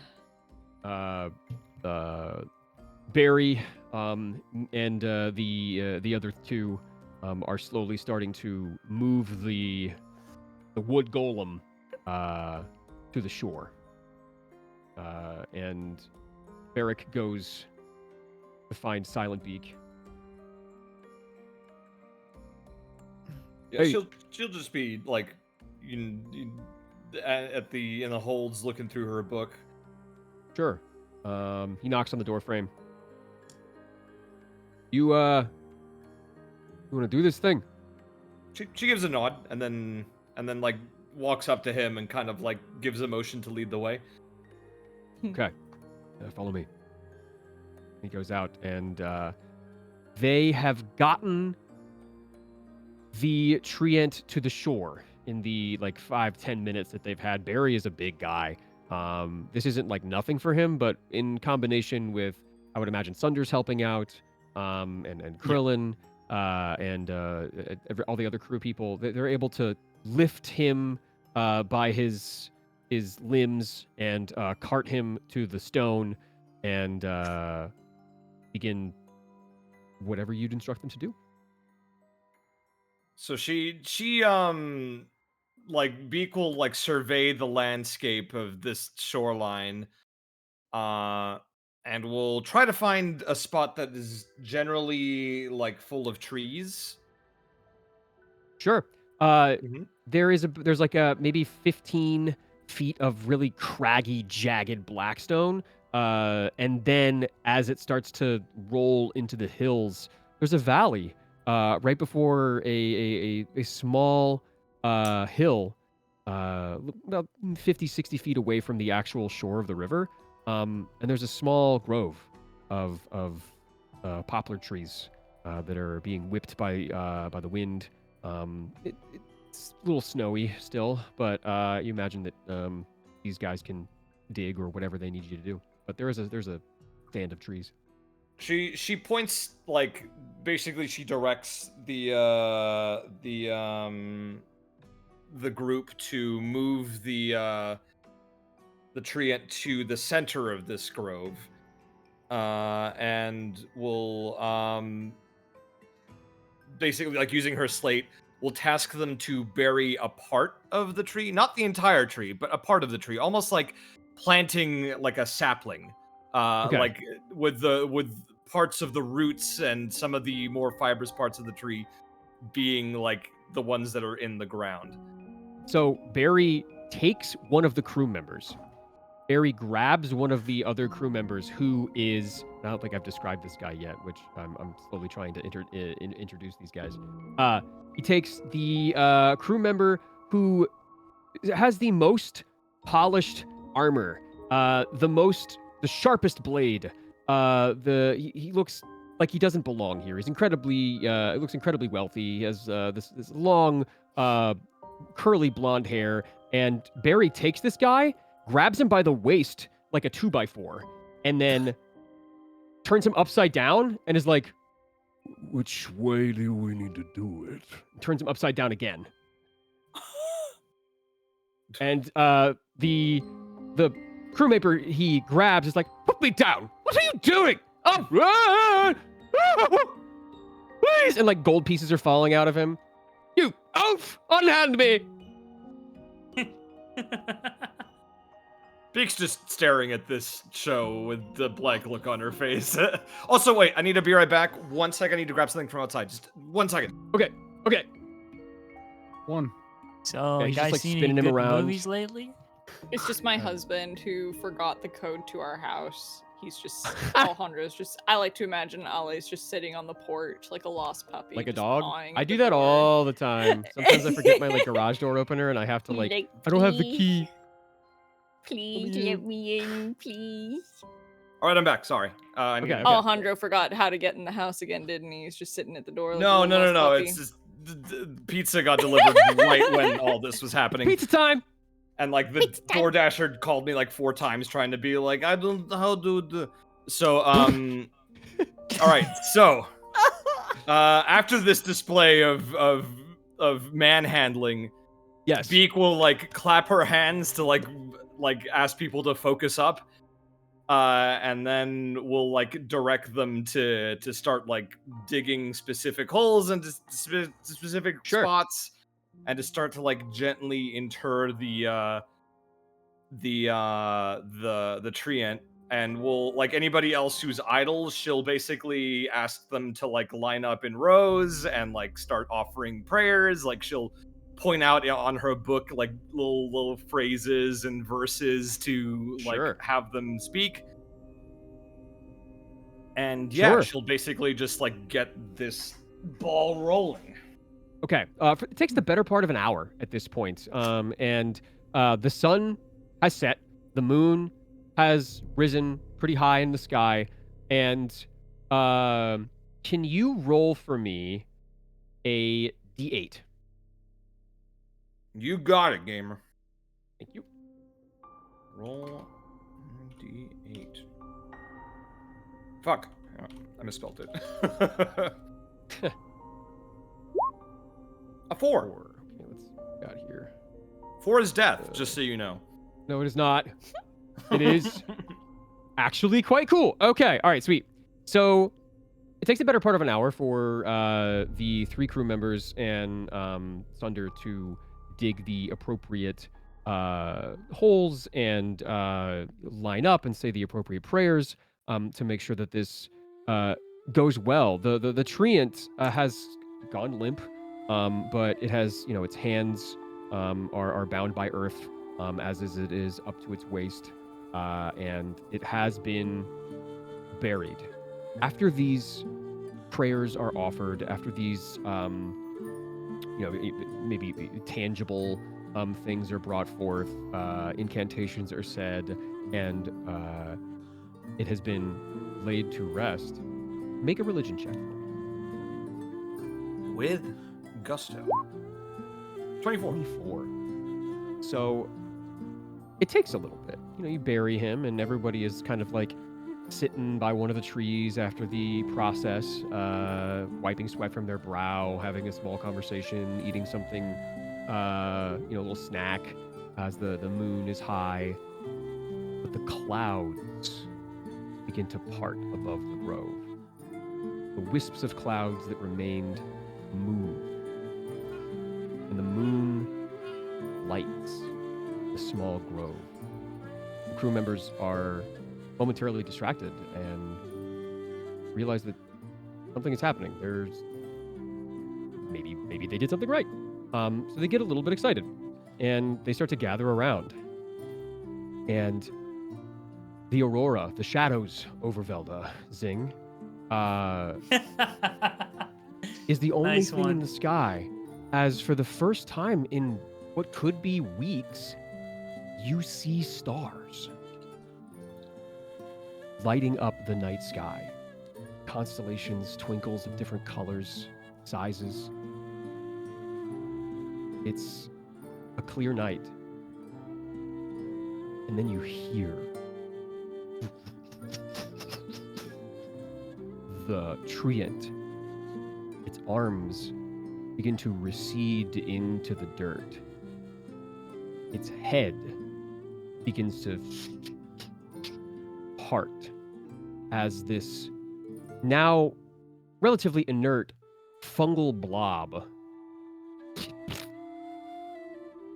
hits the ground in front of it. This disturbed earth in front of it, and wiggles around so that it itself is also buried. Kind of like how a snake wiggles itself and gets the dirt up on its back. It puts itself into the ground. The roots begin to twist and knot in with each other and grow into this fungal cerebrum. And after about 2 or 3 minutes of natural knotting and weaving and cracking and splintering, this woody growth comes from the internment of this triant, and it begins to take up most of the center of this clearing. It's about maybe 6-7 feet in diameter.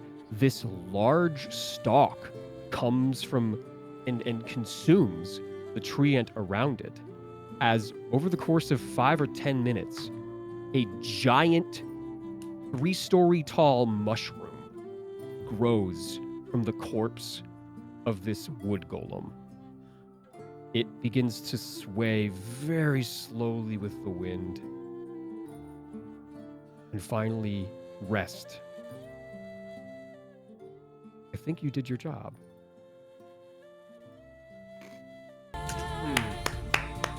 Beak is gonna like narrow her eyes Cinema. at the mushroom, and then look to the others, and then write on her slate. Usually takes a long time for this to happen. Expedited for some reason. And then she just shrugs. The crew members are quite excited. They have never seen anything like this before. A couple of them are going up and knocking on the stalk and seeing if it's actually real. She'll slap the hands of the people that are disturbing it, okay.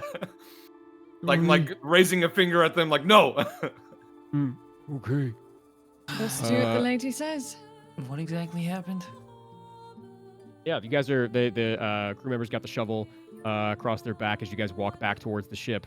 And you see from the ship, you can see this large mushroom with moonlight kind of bathing this small grove as this cadre of people come back across the gangplank. And as Beak is returning back to the ship, she'll look back towards the mushroom and give a little satisfied smile, and then keep walking. Beautiful.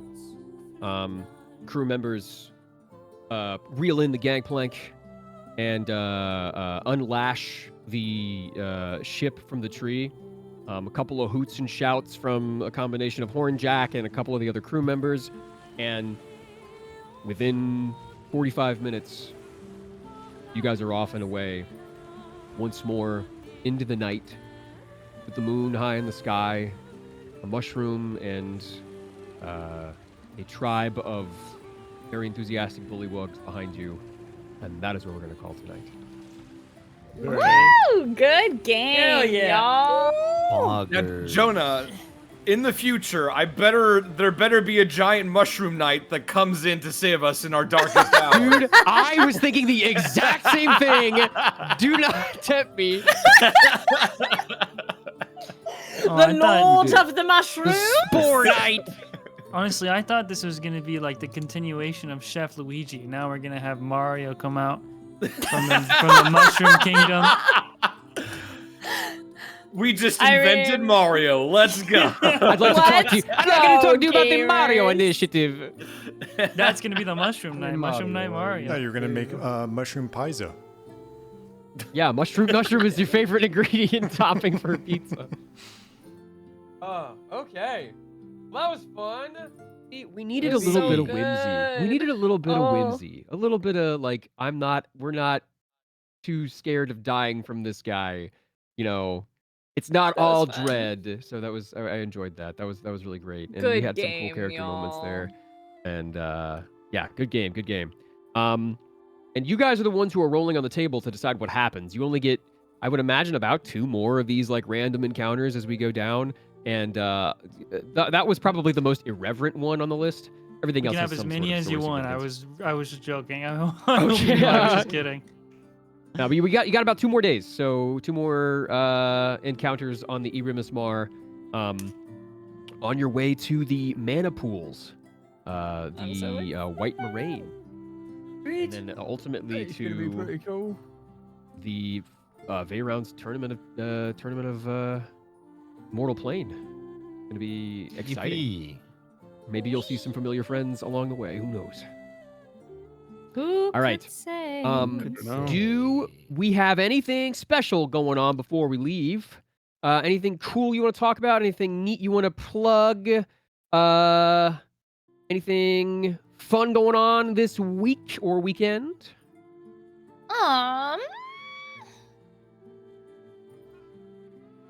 Can't really think. You got anything? Okay.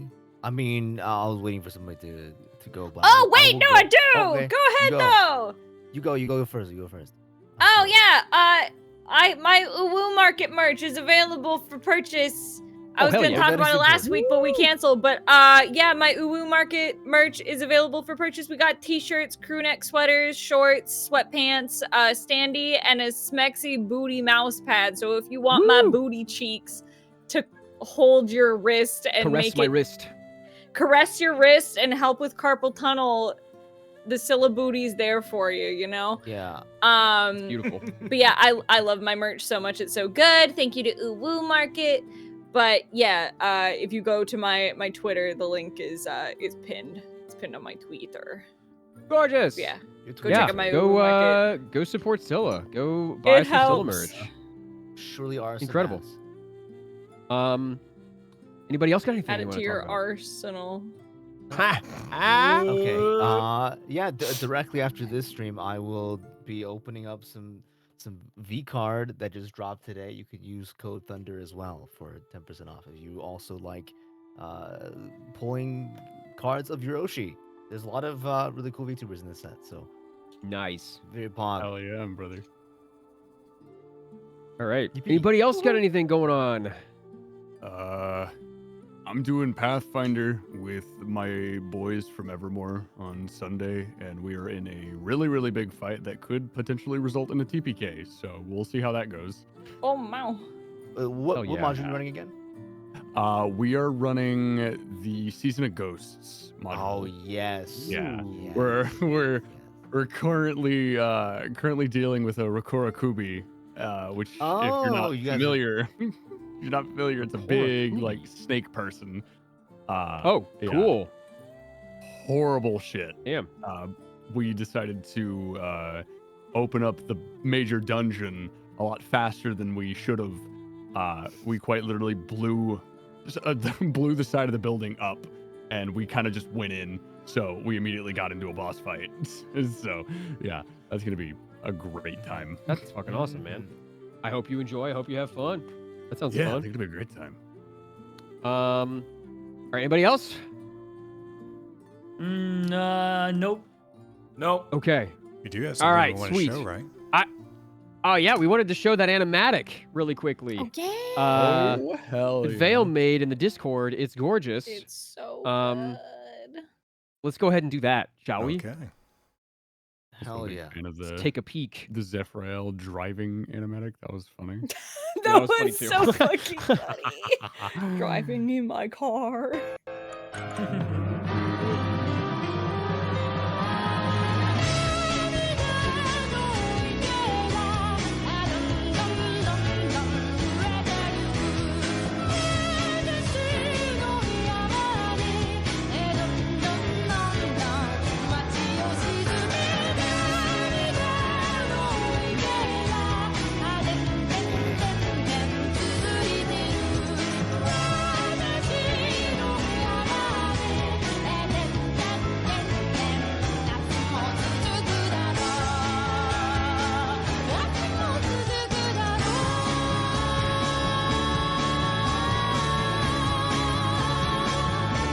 That's so cool. Yippee! Oh, Epic. man. Love it so much. I am so Epic. proud of this community. That's incredible. Y'all are so I- freaking creative. It's crazy. Y'all are cool as hell, Talented. brother. Holy. Christ alive. I am so proud of y'all. I'm in the Discord. I read everything that I can when I can. I do have something to talk about, actually. Shower Song came out last week. Please go listen to Yeah, that. it did. We're doing It's so pretty good. We're at Banger. like, I think 12,000 plays on Spotify, which for me is a big deal. Oh no, we're at 14,000 plays on Spotify. Wow! Hell yeah. 14 going on That's- 14 million.